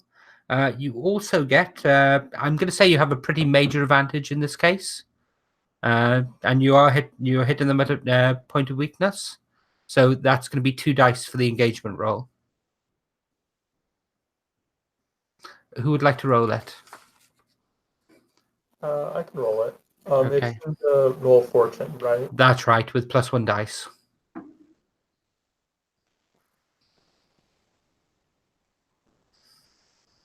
Right. I got a 1 and a 4. Okay, so you get a partial success. So your ship comes in. Are you activate? Are you activating the lockdown before or after the? Before we do anything else, can everyone mark the load that they're using for this encounter, please? This mission.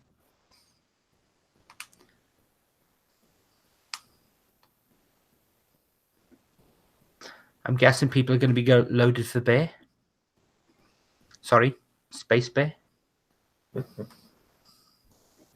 Yeah, it never does heavy. I'm gonna go. Yeah, I'm going in heavy. I mean, Yeah. we mean business right now. I'm me gonna too. go in. I'm gonna go normal. Which gives how many things does it give you? For normal, that would be 5. Oh, that's what that little. That's why it says 5. Okay. Yeah. Yeah. Okay, I'm good. But the ones that are in italics you get for free. So things like your outdated religious outfit and mementos of your travels. You can actually get you only need to mark them when you use them, but yeah, you basically get them for free. Things like the illicit drugs that everyone gets as well. So okay, so who is where and who's doing what? We have someone on the ship and who's on the boarding ramp. I'm on the boarding ramp. Yeah, me too. Okay. So we have Kit flying the ship, Sparkles, and that just leaves Cord. Where's Cord? I think. Good question. I think Cord is maybe probably going to stay on the ship's computer for now, but is going to be ready to leave if necessary. Okay. So when are you tripping the maglock? Probably just as we. I think that's what Cord is doing. So I think we're like coming right over the hangar bay, and then Cord is going to like.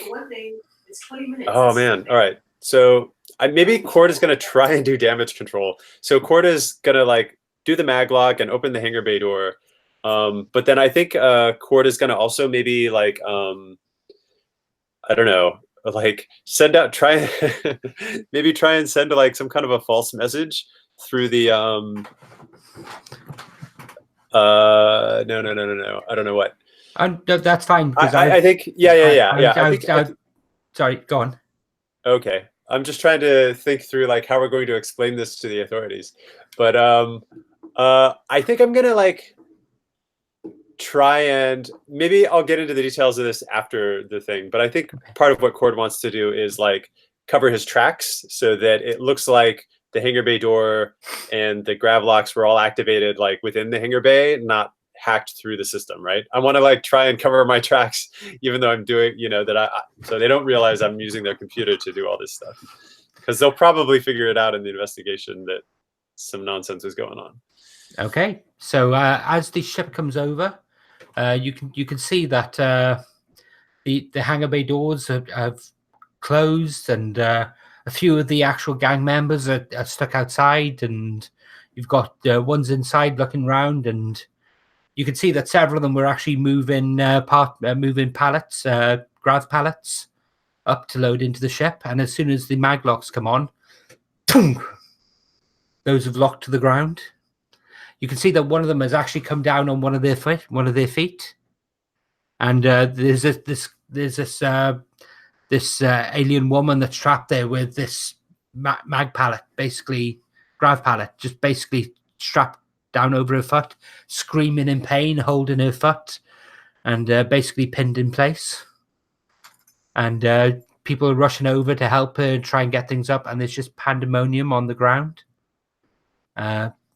And as you pull up and you pull over, you can see this hot rod starship sitting in port. Its engines have been idling. It's been powered up. You can see that there's a turret on the top. And as you pull over, you can look down, and there's a person sitting in the glass canopy of the turret who sees you, and the turret starts to turn and raise. Well, I hope you guys are holding on, because it's time for evasive maneuvers.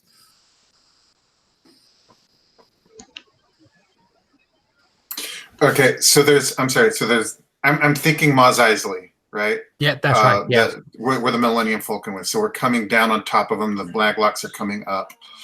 The turret is on top center of their ship. That's right. Are there people on the ground? Oh, yes. And where's the speeder? And the speed has been loaded onto the ship. Okay. So it's already on the ship. It's already on the ship. So we have to get down and around and then go in.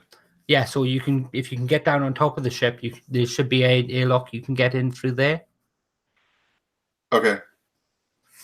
All right. So I'm jumping down onto the airlock whenever that's time appropriate. That's my action. So you do that now. You jump down and you land gracefully on the actual top of the ship. Is anyone else going with you? Yeah, I'm going to, and I'm looking for a place to for a sniper perch. I'm going to try to take out the guy in the turret. Okay. So this is a particularly flat ship, so it's very much like a sphere, an oval with a cockpit at the front, but with a turret center on the top. So if you land anywhere on the top itself, you can snipe at him, or if you stay up on the actual landing plank, you'll get a really good view, assuming that the evasive maneuvers aren't too extreme. Are you jumping down, or are you staying up to provide supporting fire? Well, I guess I can stay. I'll stay. I'll just lay down on the ramp then. Okay. For now. Okay. So at this point, the turret comes up, and Einar, would you like to have OT to? You want to take a shot at this guy? So, what are you shooting with? What weapon are you using? So I'm using Vera, my fine sniper rifle. Okay. And I was. Is there as mystic ammunition, is that defined as anything special? or- Mystic ammunition would be to affect way creatures. So, Uh-huh. for example, if you come across ghosts or demons or whatever else, it's not something we've really played into in huge part this game so Yeah. far. So, So not relevant now. Then. not really relevant to the situation. No, then I'm just going to take the best shot I can. Just hope that Vera can fire through this Okay. turret. So this is a risk. This is a risky roll with minimal effect.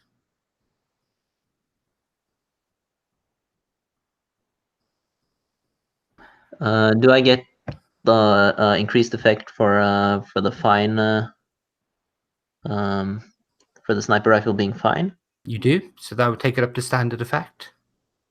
And I assume this is scrap. And this would be scrap. Yes, if you were choosing to use it as scrap. I my prowess XP bar is full. Does that mean I can like mark another? Yes, that means you can mark another one on there on any of the things in prowess. Yeah, so I'll just mark another in scrap then. Okay. So And in that case, then, would you like to roll your 3 dice? yep. So was that? Did you say risky? That's risky. Yes. And standard effect. And standard effect now. Yes, because of the sniper rifle. Yep. And oh. So highest is a 3. Okay, so you take a shot. You shoot center mass. You shoot straight where this guy's head would be. Head is. The shot comes down. There's a crackling of energy that goes over the ship itself and dissipates before it actually gets to Thane. The ship is shielded. You put another shot in, and at that point, the turret opens fire. This is a heavy blaster. The ship gets thrown around. It doesn't do any major damage to the ship, but you get thrown left, right, as you're trying to, as the pilot is, Kit is trying to avoid this fire. And I think what's going to happen is you're going to be thrown into one of the actual landing posts. And Vera is going to be thrown overboard, going to be knocked overboard in the process. Would you like to resist that complication? No, that's fine. Okay. So Vera goes tumbling away over the edge. So who's taking the next action? I can take an action to follow through on those evasive maneuvers and actually like get us down, so that the ground team can be away. Okay. So how are you coming down straight on top of the ship, or are you coming down to the side, or what are you actually doing? How do you envision this? Yeah, I think how the turret works, like, it doesn't really work super great at close range, especially if you come down like right on top of it. And so I think that I'm gonna like dodge, like keep like leading it, leading the turret, and then like doubling back and then coming down on it, so that it can't really catch up to us. So Okay. we don't have any big hits. Are you trying to smash the turret in the process? Yeah, that would be good. It'd make our getaway a lot easier. Okay. So that sounds like a helm roll to me. Okay. Is that how you're seeing this, or? Yeah, no, helm sounds great. I think that I will. Oh, we have some gambits, don't we? You do. Yes, you have 3 gambits. Yeah, I'm gonna take one of those. But Why not? But also, I'm actually going to say that Einar's action is a setup action for this one. Okay. Because the shots into the actual turret itself, I think that blast of light around it has partially blinded has distracted the gunner as you're coming down. So what would normally be a minimal effect, you can choose to up to a standard. Okay. Cool. So this will be risky standard. Then? This would be risky standard, yes. All right. Standard with 1 bonus dice from the gambit.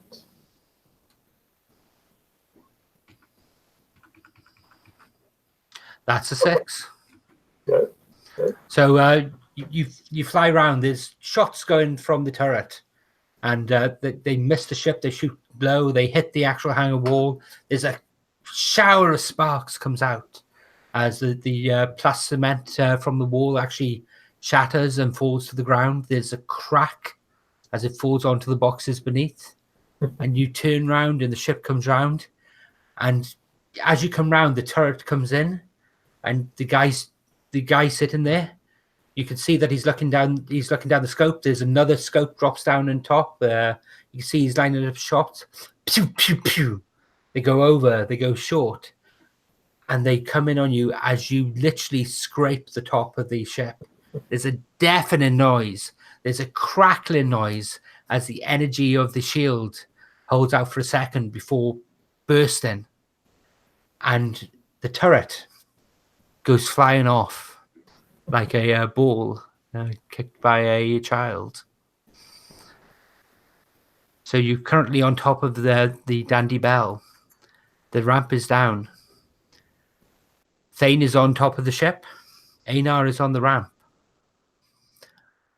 Who's doing what? I'm going in as soon as I can. Okay. So yep, you get to the airlock, and literally as you get to it, there's a noise as someone was coming up to the top to actually get rid of the people clambering on top of the ship. So I drop a. Sorry, go on. You saying? I drop a detonator is a hand grenade, right? Yes, it's a thermal detonator. It's an explosive. Yeah, I drop one in down the Okay. shaft. So what do you think that is? Is that scrap? Is that scramble to actually drop it and get away, or get out of the blast radius, or? Yeah, well, so I think it's scramble because really I just have to drop it in and then just drop back because the blast will just be funneled up. So. Okay, in which case, can you roll scramble then, please? I can. I click on powers, right? You click on scramble. Oh, I click on scramble. I see. And position. I'm going to say this is a risky position, but it's greater effect. And then no bonus die. I don't think anybody's in position to help me. No. So. Oh, look at that. Oh, 1 dice, a 6. Yeah. How come I only had 1 die? Oh, because the arrows. Oh, yeah. I got it. Sorry. Yeah. Yeah. So as he puts it, this guy's climbing up the ladder. He sees you. He raises the gun, his blaster. He sees you drop it. He does a double take. He looks down, and then there's this huge flash of light as this explosion rises up. It rises like a column. Dust blows out of the actual ship itself. There's a huge flash of heat. You fall back and get up, and there are a few flames. There's smoke coming out of the hatch. The people inside who were threatening you, there's no sign of them. I just jump in. Okay, so you're in the ship. So, Walter, what's Cord doing? Yeah, I think Cord is realizing that at this point we probably just need to make sure that we have enough people in the ship to get the speeder out, and that there's probably not much more he can do on the computer terminal. So I think Cord is after watching Thane jump in, Cord is gonna take out his blaster pistol, and he's gonna jump in too. Okay. So you're both going round. Einar, are you getting off the ship or? Yeah. So I'm jumping. So this speeder, is that already loaded onto the ship we're on right now, or is it in the? It's on the ship that you've basically just entered. Yes. Yeah. All right. So I'm entering the ship too then. Okay. This ship is chrome everywhere. There's leopard prints and animal prints, and it's gaudy. It's horrible. It's like something out of the 1980s sci-fi. It really is just those bright Technicolor and neon colors that clash with everything. And who's going down the hatch first? Who's going through the actual ship? Okay, so Thane, you make your way down into the actual living areas of the ship.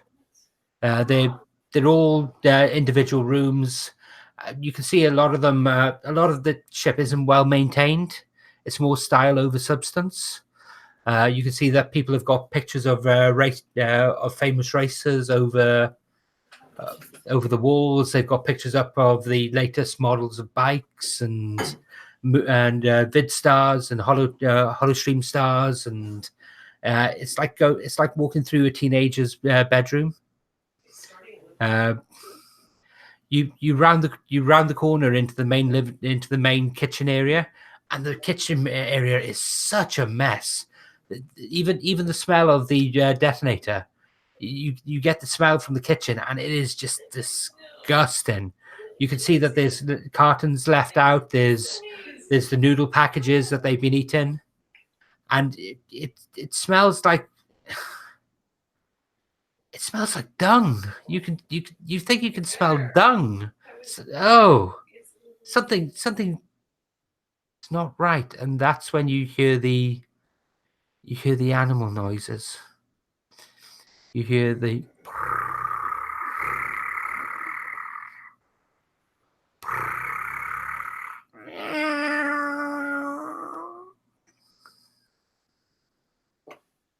and you turn slowly. And there stood, eye to eye with the ship's cat. And when I say the ship's cat is around about up to your chest, at its shoulder. It is big. It is huge. And it is bright neon green with leopard spots. Its strange little alien ears look at you, and it opens its eyes.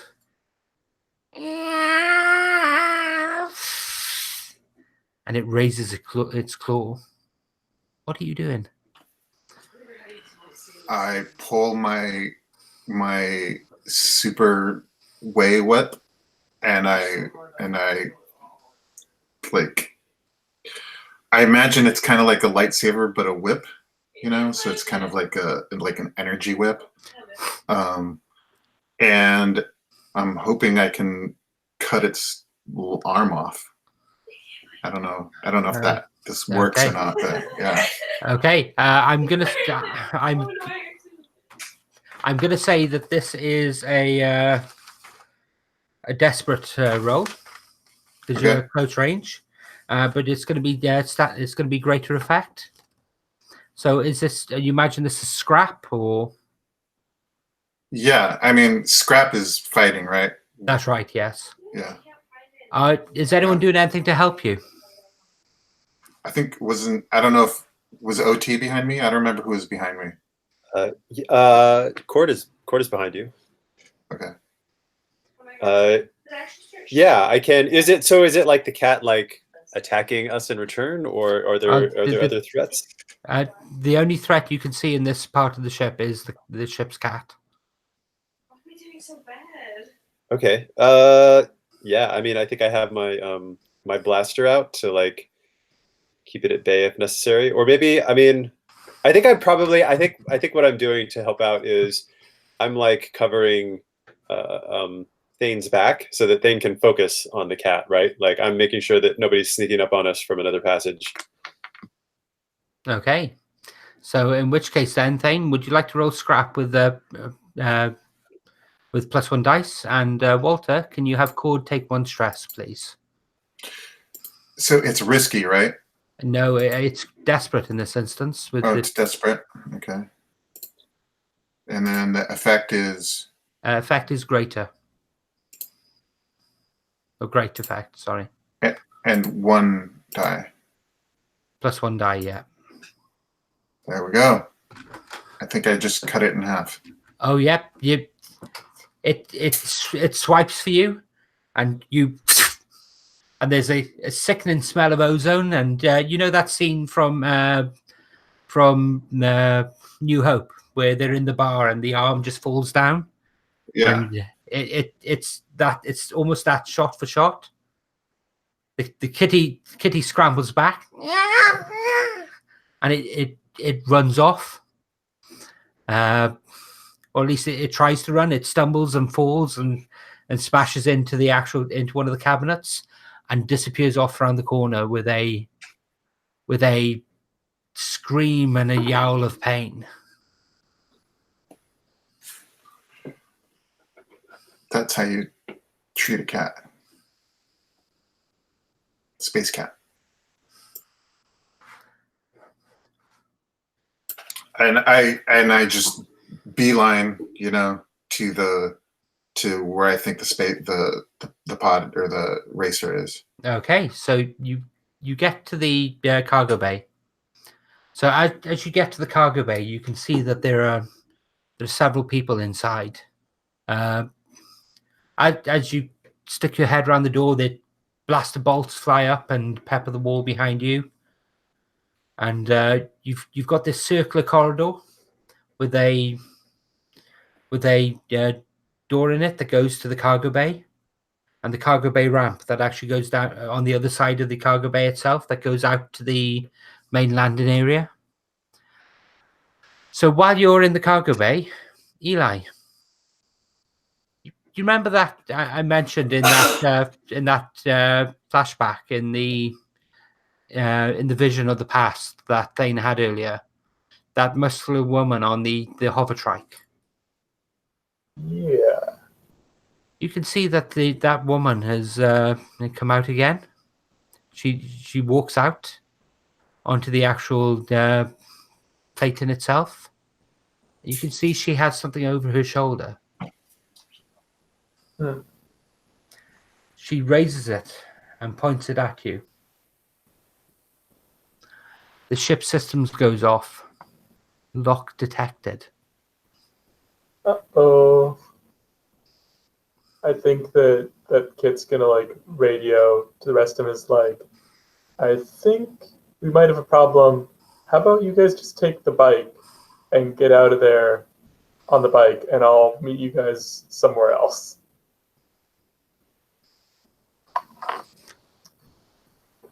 And I think that I will take off so I have the space to lose this missile that's going to be coming at us. Okay, so she's going to fire the missile. You're trying to get away and to dodge it. How are you trying to dodge it? Are you trying to jam its signals? Are you trying to outmaneuver it? Or are you trying to shoot it down as it comes in? What are you doing here? I think I'm just going to do some fancy flying. Okay, so so you take off. She fires the rocket and fires the detonator, and you start moving through the airport. And as you move, you see that it's actually tracking you the entire way. So you fly. You make some sharp turns. It follows. How do you actually get away with it? Is there anything in specific you're going to do to try and maneuver around it? there's large warehouses around here. There's other ships taking off, and Yeah, I don't really want to blow up someone's ship. I will send it into a building if I have to. I would prefer, I don't know how close we are to like, just like straight up the outdoor ground areas, but trying to do like kind of almost leaving the spaceport a little bit and then doing some flying and then like air braking and trying to send it into the ground. okay. Well, there is a large landing field for people who can't afford the rates of a proper hangar, and that landing field isn't full, so you could certainly do it there. Yeah. So can you roll your can you? I think that's another helm roll. Okay. Is that But I'm going to offer you a devil's bargain. sure? I'm gonna. You say that you don't want it to hit another person's ship, but I'm gonna let it hit, and I'm gonna give you the option to have it hit someone else's ship.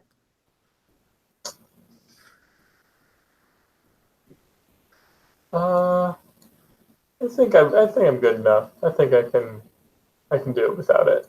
Okay. It'll be fine. You sure? It'll be fine. 2 dice. About 50% of a partial success. You sure you don't want to actually get that extra dice and just push it up? 50% Nah. chance of a 6. No, it's fine. Okay, can you roll the dice then, please? All right. Are we risky? Yes, we're risky at this point. Okay, is that? No bonus dice. 5 and a 4. Okay, you get a partial success. So you slam on the air brakes. You fly round. You swing round. It's following you the entire way. You come up, but you basically point to the ground. You're coming in. You slam on the brakes and try and stop, but you only just manage to pull out of that dive, and you scrape across the floor of this landing area. And I think you're actually going to damage the hull of the ship as a complication. Now, I think you get bonuses as a pilot to try and resist complications from helm rolls. I do have an extra die when resisting consequences on piloting, so I think I want to do that. Okay. So in which case then, can you roll the traitor? Yeah, can you roll prowess, please? Okay. So prowess with 1 bonus dice. Oh, okay, I got a 4. Okay. So that's going to cost you 2 stress to do that. All right, I'll take 2 stress. But you come up, you scrape across, but you don't actually damage the ship, and you pull out.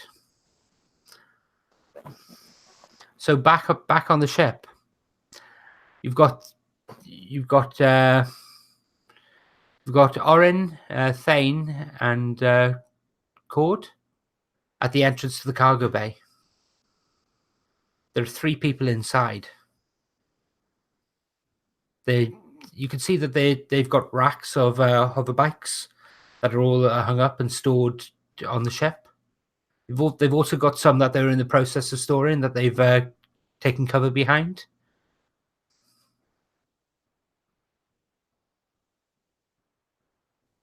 Oi, Daddy-o! Come out! You come to the wrong place. This sure is our ship. You ain't getting our toys, Daddy-o. You ain't getting our toys. Just give up now. It's easier that way. Guess who's back? Yeah, I think that OT, you're like the combat person, right?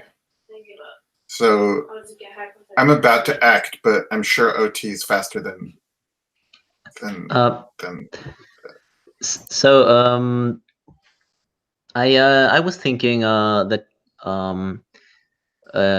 OT and Thane was gonna do sort of a maneuver they've practiced maybe since these guys are behind cover.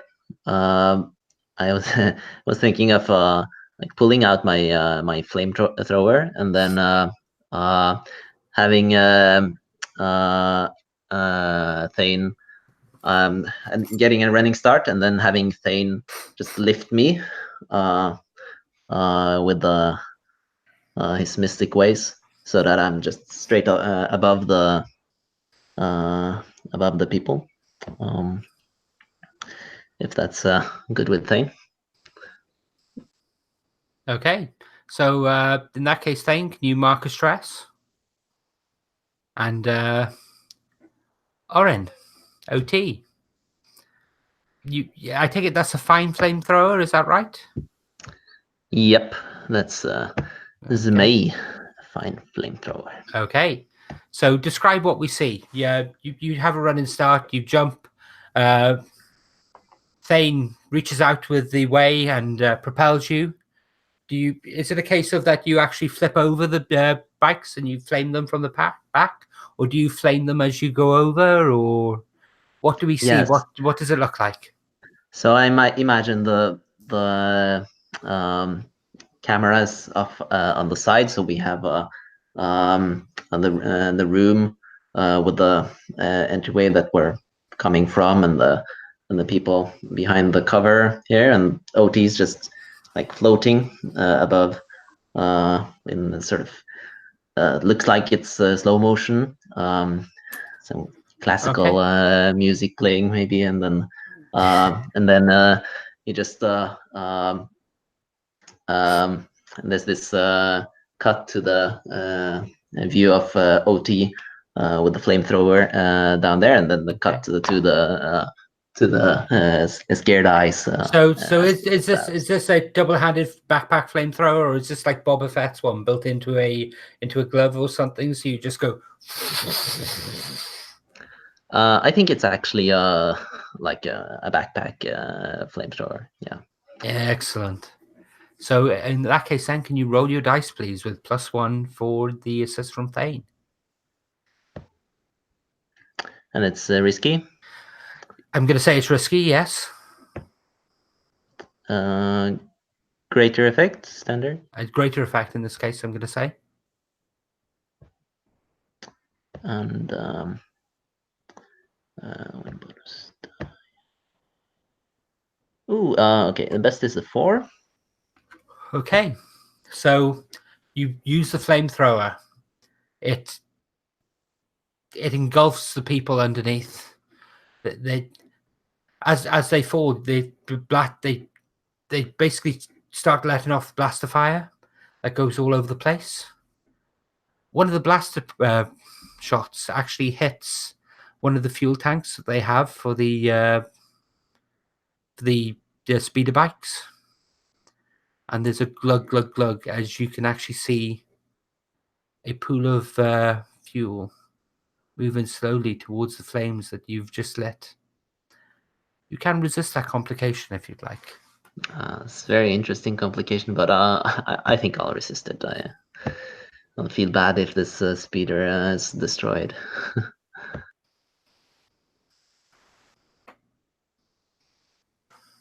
Okay, so... Oh, it doesn't cost you any stress at all. You rolled a 6, that costs you nothing. You basically stop that, no sweat, no worry. So yeah, you've cleared out this hangar. You have the speeder bike. There's still at least 3 people outside, but you have the bike and you're in possession of it. So okay. Oh, go on. And no, who has helm? I'm just wondering who has helm. Like, does OT? I have one in helm. OT does. What about Cord? I have no helm. I had another idea though. I have Skulk. I was thinking maybe I can try and like sneak out and make a distraction so that these guys are like, you know, not paying attention when one of us drives the speeder bike away. Okay, so how do you what do you see that being? You going down the main ramp, or are you going out the cargo bay door, or? So let's see. We have All right. Well, we know we want to bring the speeder out the main ramp, right? Or the cargo bay door, right? The cargo bay door is where we want to bring the speeder out, and then so then I think I would go out the main door, and I think I would try and like I just want to be all about distracting their attention. So I think I might actually like what have I got here? I want to like do something quiet, like maybe like just take an object and just like huck it out the main door and have it like clang against the far side, and then try and like, I don't know, sneak out the main ramp or something and away from the ship. Okay. I don't know if that makes sense. I'm having trouble No. like picturing this in my mind. No, that's Like fine. So where we are. So you do still have access to the spaceport controls. So you could certainly use those to actually open a door. Interesting. Have I got like I've got like my little like tricorder, and I can like manipulate some of the spaceport controls on that? Yeah, by all means. All right, I've got my space Apple Watch or something. I'm like, cha-ching. All right. Yeah. Siri, that sounds good. cause chaos. Yes. That's the name of my script. Yeah. We could maybe even have a flashback where I like rigged up the hangar bay doors or something to be able to like open any of the hangar bay doors, or maybe there's like a stevedore robot and I can like tell it to like, quickly start like moving crates around or something, from down in here, just so that there's like all kinds of distractions. Given that you've already got a link into the actual system itself, there would only be one stress for that. Okay. Actually, no, you've got a link in. Let's give it to you for free. That's not fair otherwise, because I was giving you the option to do it anyway. So yeah. So what did you go with? Is it the stevedore robot or? Maybe both. I like the idea that there's like this, like I just have this like hack program already written, and it just like hangar bay doors start opening and closing, stevedore robots like start moving around, like some of the security lights start flashing. It's just literally chaos. I've got like this little chaos button. I'm just like ding, and it's like everything goes crazy. Okay, so there's doors are opening and closing, lights are coming on, klaxons are sounding and stopping, speakers come up with random music and random announcements in random language, just pandemonium, chaos. The people who this bulky woman who's reloading her detonator launcher looks around and trying to see what's going on, and there's about 3 or 4 of them people out there, and they were the ones actually with the last to actually stow their bikes, and you can see them. They just the robots come up. One of the robots gets too close to the bike, so they blast it. And this is just a standard work robot. It's not meant for combat or anything. And just a few blaster shots, and it stops dead. And that one blaster shot sets them off, though. That they just start randomly shooting into different things that are moving, seeing things and people all over the place. And you can skulk out now if you'd like. Yeah, that sounds good. And of course, I also make sure that like the main door is wide open so that like someone can drive that speeder bike right on out of here without stopping. Okay. That's what I'd like to do. So can you roll skulk, please? Yeah. All right. I only have 1 skulk die, so I'm going to go ahead and spend 2 stress to. We still have gambits. Oh, we still have gambits? Yep. Let's see, and we're probably not going to have time to do the actual race today, so I guess we'll get new gambits for the race. So yeah, I'll spend a gambit. Okay. All right. So then, yeah, I'll just spend a gambit then instead of my. Well, let's see. They might shoot me, right? Maybe I should spend stress as well. But then I'll have to. Or you could keep stress to resist. Yeah. All right. Okay. All right. I'll just spend the gambit. So then, okay. So here I go. So this is my skull. This was going to be desperate, trying to sneak out while people were guarding the front of the ship. But given the distraction you've caused, I'm going to say that goes down to risky. Okay. So just overall now, there's like 3 of us still on board the ship. It sounds like we have a fairly. Am I like trying to skulk to like get away completely, or is this like we're still trying to maneuver to get the speeder out? Like I think undamaged? you're just maneuvering to take the speeder out. There's these 4 Yeah, people outside. That's right. And So I'm just trying to like. Yeah, okay. So I'm just trying to like sneak out when they're not paying attention and like take cover away from the ship, maybe. Okay. That's right, yeah. All right, I'll do that. So then here goes. Skulk. So you said risky? That's risky, and it's going to be standard effect. All right, and I'm going to spend a gambit on this one. Oh, no, I got a 3.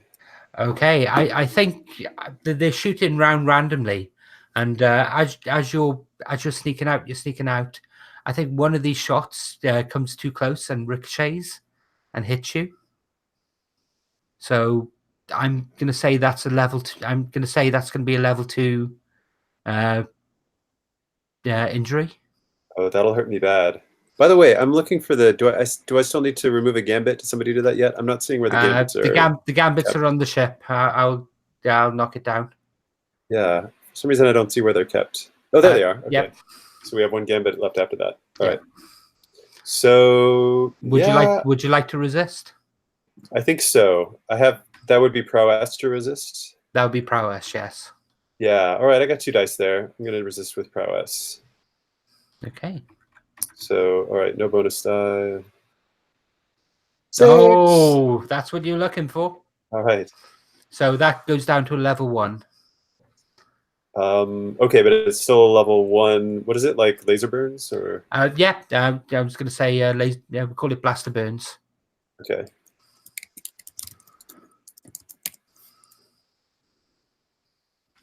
Okay, but you're now outside the ship. So, what are people doing? You've got these 3 people left outside. One of them has a detonator launcher. Okay, so I have what Cord just did. Is that giving a stress bonus check to one of us, or was that some other action? No, that was his own action to get out there and actually get outside. And so I am going to. I don't know if I am going to jump on a bike. That's not the one we want, right? So I'm letting OT. I'm giving OT. He's going to actually salvage the bike. So what my goal is to either crash this bike into people, or just get them to scurry out of the way. And so at the end, depending on what's rolled, we'll either have the bike crashed and the people out of the way, or we're going to end up with 2 bikes. But I kind of want to give a support to OT's escape. Okay, so that would be what we call a setup action. So depending on your action, if he takes advantage of it, he can either improve the position or gain +1 effect. Okay. So you're aiming directly at these people with this hover bike? Yeah, namely the lady. But yeah. Okay. So she sees you come out. As she's there, she's desperately trying to reload the another rocket into the detonator launcher, and we've got this moment of you charging her down, and her desperately trying to raise the rocket launcher in time. Okay. Can I incorporate a tune? Like, can I incorporate the way in my action, or because this is a helm action? Okay. Well, it is a helm action, but for instance, if you were to jump off the bike, and what does your ability do? I don't know. So your kinetics. You can push yourself to do one of the following things: throw a table-sized object with dangerous force, propel yourself briefly with supernatural speed. So what you could do is, as you actually come in and you're crashing, you could basically throw yourself off with it. with the way to actually get clear of any explosion or any damage or anything else going there. And because you're a mystic, you can actually use gambits for that rather than actually having to push and spend the 2 stress. Okay. Or you could Also- basically. Sorry, go on, Walter. I was just gonna say, I was like imagining like my move that I did earlier as like a setup action to like help the 2 of them. So maybe like mine could be like a setup action to help. Oh yeah, I agree. Right? So I was going to say this is desperate. You can drop it to risky if you'd like, or you can have a greater effect. I'll drop it to risky, but I'm also hoping to keep the bike. I want us to end up with 2 bikes. So what I'm going to hurl with the force at them is the bike. So I'm on the bike and like I'm coming out. So I'm coming out like this, and I'm actually gonna like turn the bike so that like I smash into her, and I'm using like kind of the force to help me control my maneuvering. Okay, excellent. Yeah. So would you like roll your attune roll then, please? Okay. So it's risky now, correct? It's risky, yes, rather than desperate. And then the effect is It's standard effect. okay. And then no bonus die, right?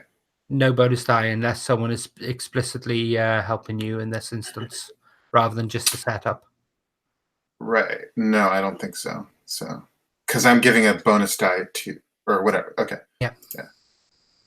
2 and a 1. Okay. Lovely. So as you come in, she raises the detonator. She fires, and it hits the bike. The bike explodes, engulfing her in the actual fireball as it was coming in. You get thrown off. You tumble, you roll. But you get badly hurt in the process. I'm going to say that's a level 2 harm. Where's harm? I'm sorry. That's on the character sheet. Trauma? No, trauma is related to stress. If you look directly under it, under stress, it says harm. Then it has a 3, 2, and a 1. Okay. So Yes. level 2 harm. I'm gonna say that when you land, you actually crack your shoulder, and I'm gonna say that you've actually broken your shoulder. Okay. Now you can resist that if you'd like, and actually downgrade that a level. Yeah, I'll do that. Okay, so there's a few ways you can do it. You've still got you went in normal, didn't you? So you've used your whip. You've still got 3 bits of load left. So one of the things you do have there is you have the option of armor. You could just spend the two dots of load for armor to downgrade that automatically. Or you could spend a gambit to pay a stress cost instead. Or you can use your resistance. Which would you prefer to do? Sorry, I'll use armor. Okay. So yeah, you crack your shoulder, and rather than actually breaking your shoulder, you dislocate it. So that's a level 1 harm. So I already have a level 1 harm. That's right. That means that your effect going forward would be 1 less than normal. But after this mission, you'll get to do a downtime. So you can take a recover action and basically get rid of every level 1. So one of your downtime actions you can choose as basically to just get rid of your level 1 harms. So in this case, that is going to be dislocated shoulder. Brilliant. So yeah, this goes up in a ball of fire. You're there, crumbled. Your armor takes the brunt of the impact. Your shoulder still hurts. It hurts a lot. OT, what are you doing? So We're going to have to wrap this up quite quickly. So I'm going to give you an action. Then I'm going to go back to Eli. Sorry, I can't say your name properly, Eli. For the final action. So OT is quite distressed that her friends are all taking damage.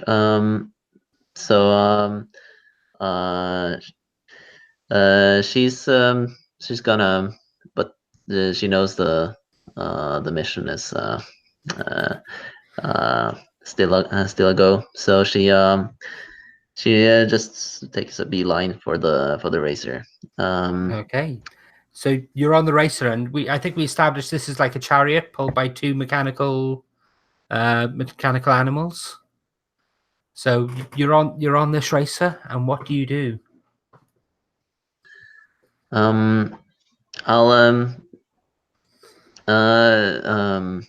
Well, I'll try to head out, but I'll try to also sort of scoop up my friends along the way, if that's at all possible. Okay, so as you're getting on the racer and just about ready to head out the door, one of the bodies on the ground, you can hear its radio crack into life. Nisa, where are you? Where's that racer I ordered? Nisa? It's Yatu. Answer me now. Nisa! God damn it, woman! And he hangs up. And yes, you have the racer. You go down the ramp. You can scoop up the others and get back to the ship. And as you are getting back to the ship, you can see that the local police cutters are on their way because there have been heavy weapons fire in the spaceport. Eli, I'm guessing that you have the ramp down as they come aboard. Yeah, that I've after I've taken a second to collect myself after losing the missile, I kind of fly back, and I'm a little bit not I don't go straight to that same bay, but I'm where we agreed to meet. Okay. But I'm there to scoop them up, and let's get out of here. Okay. And away you go.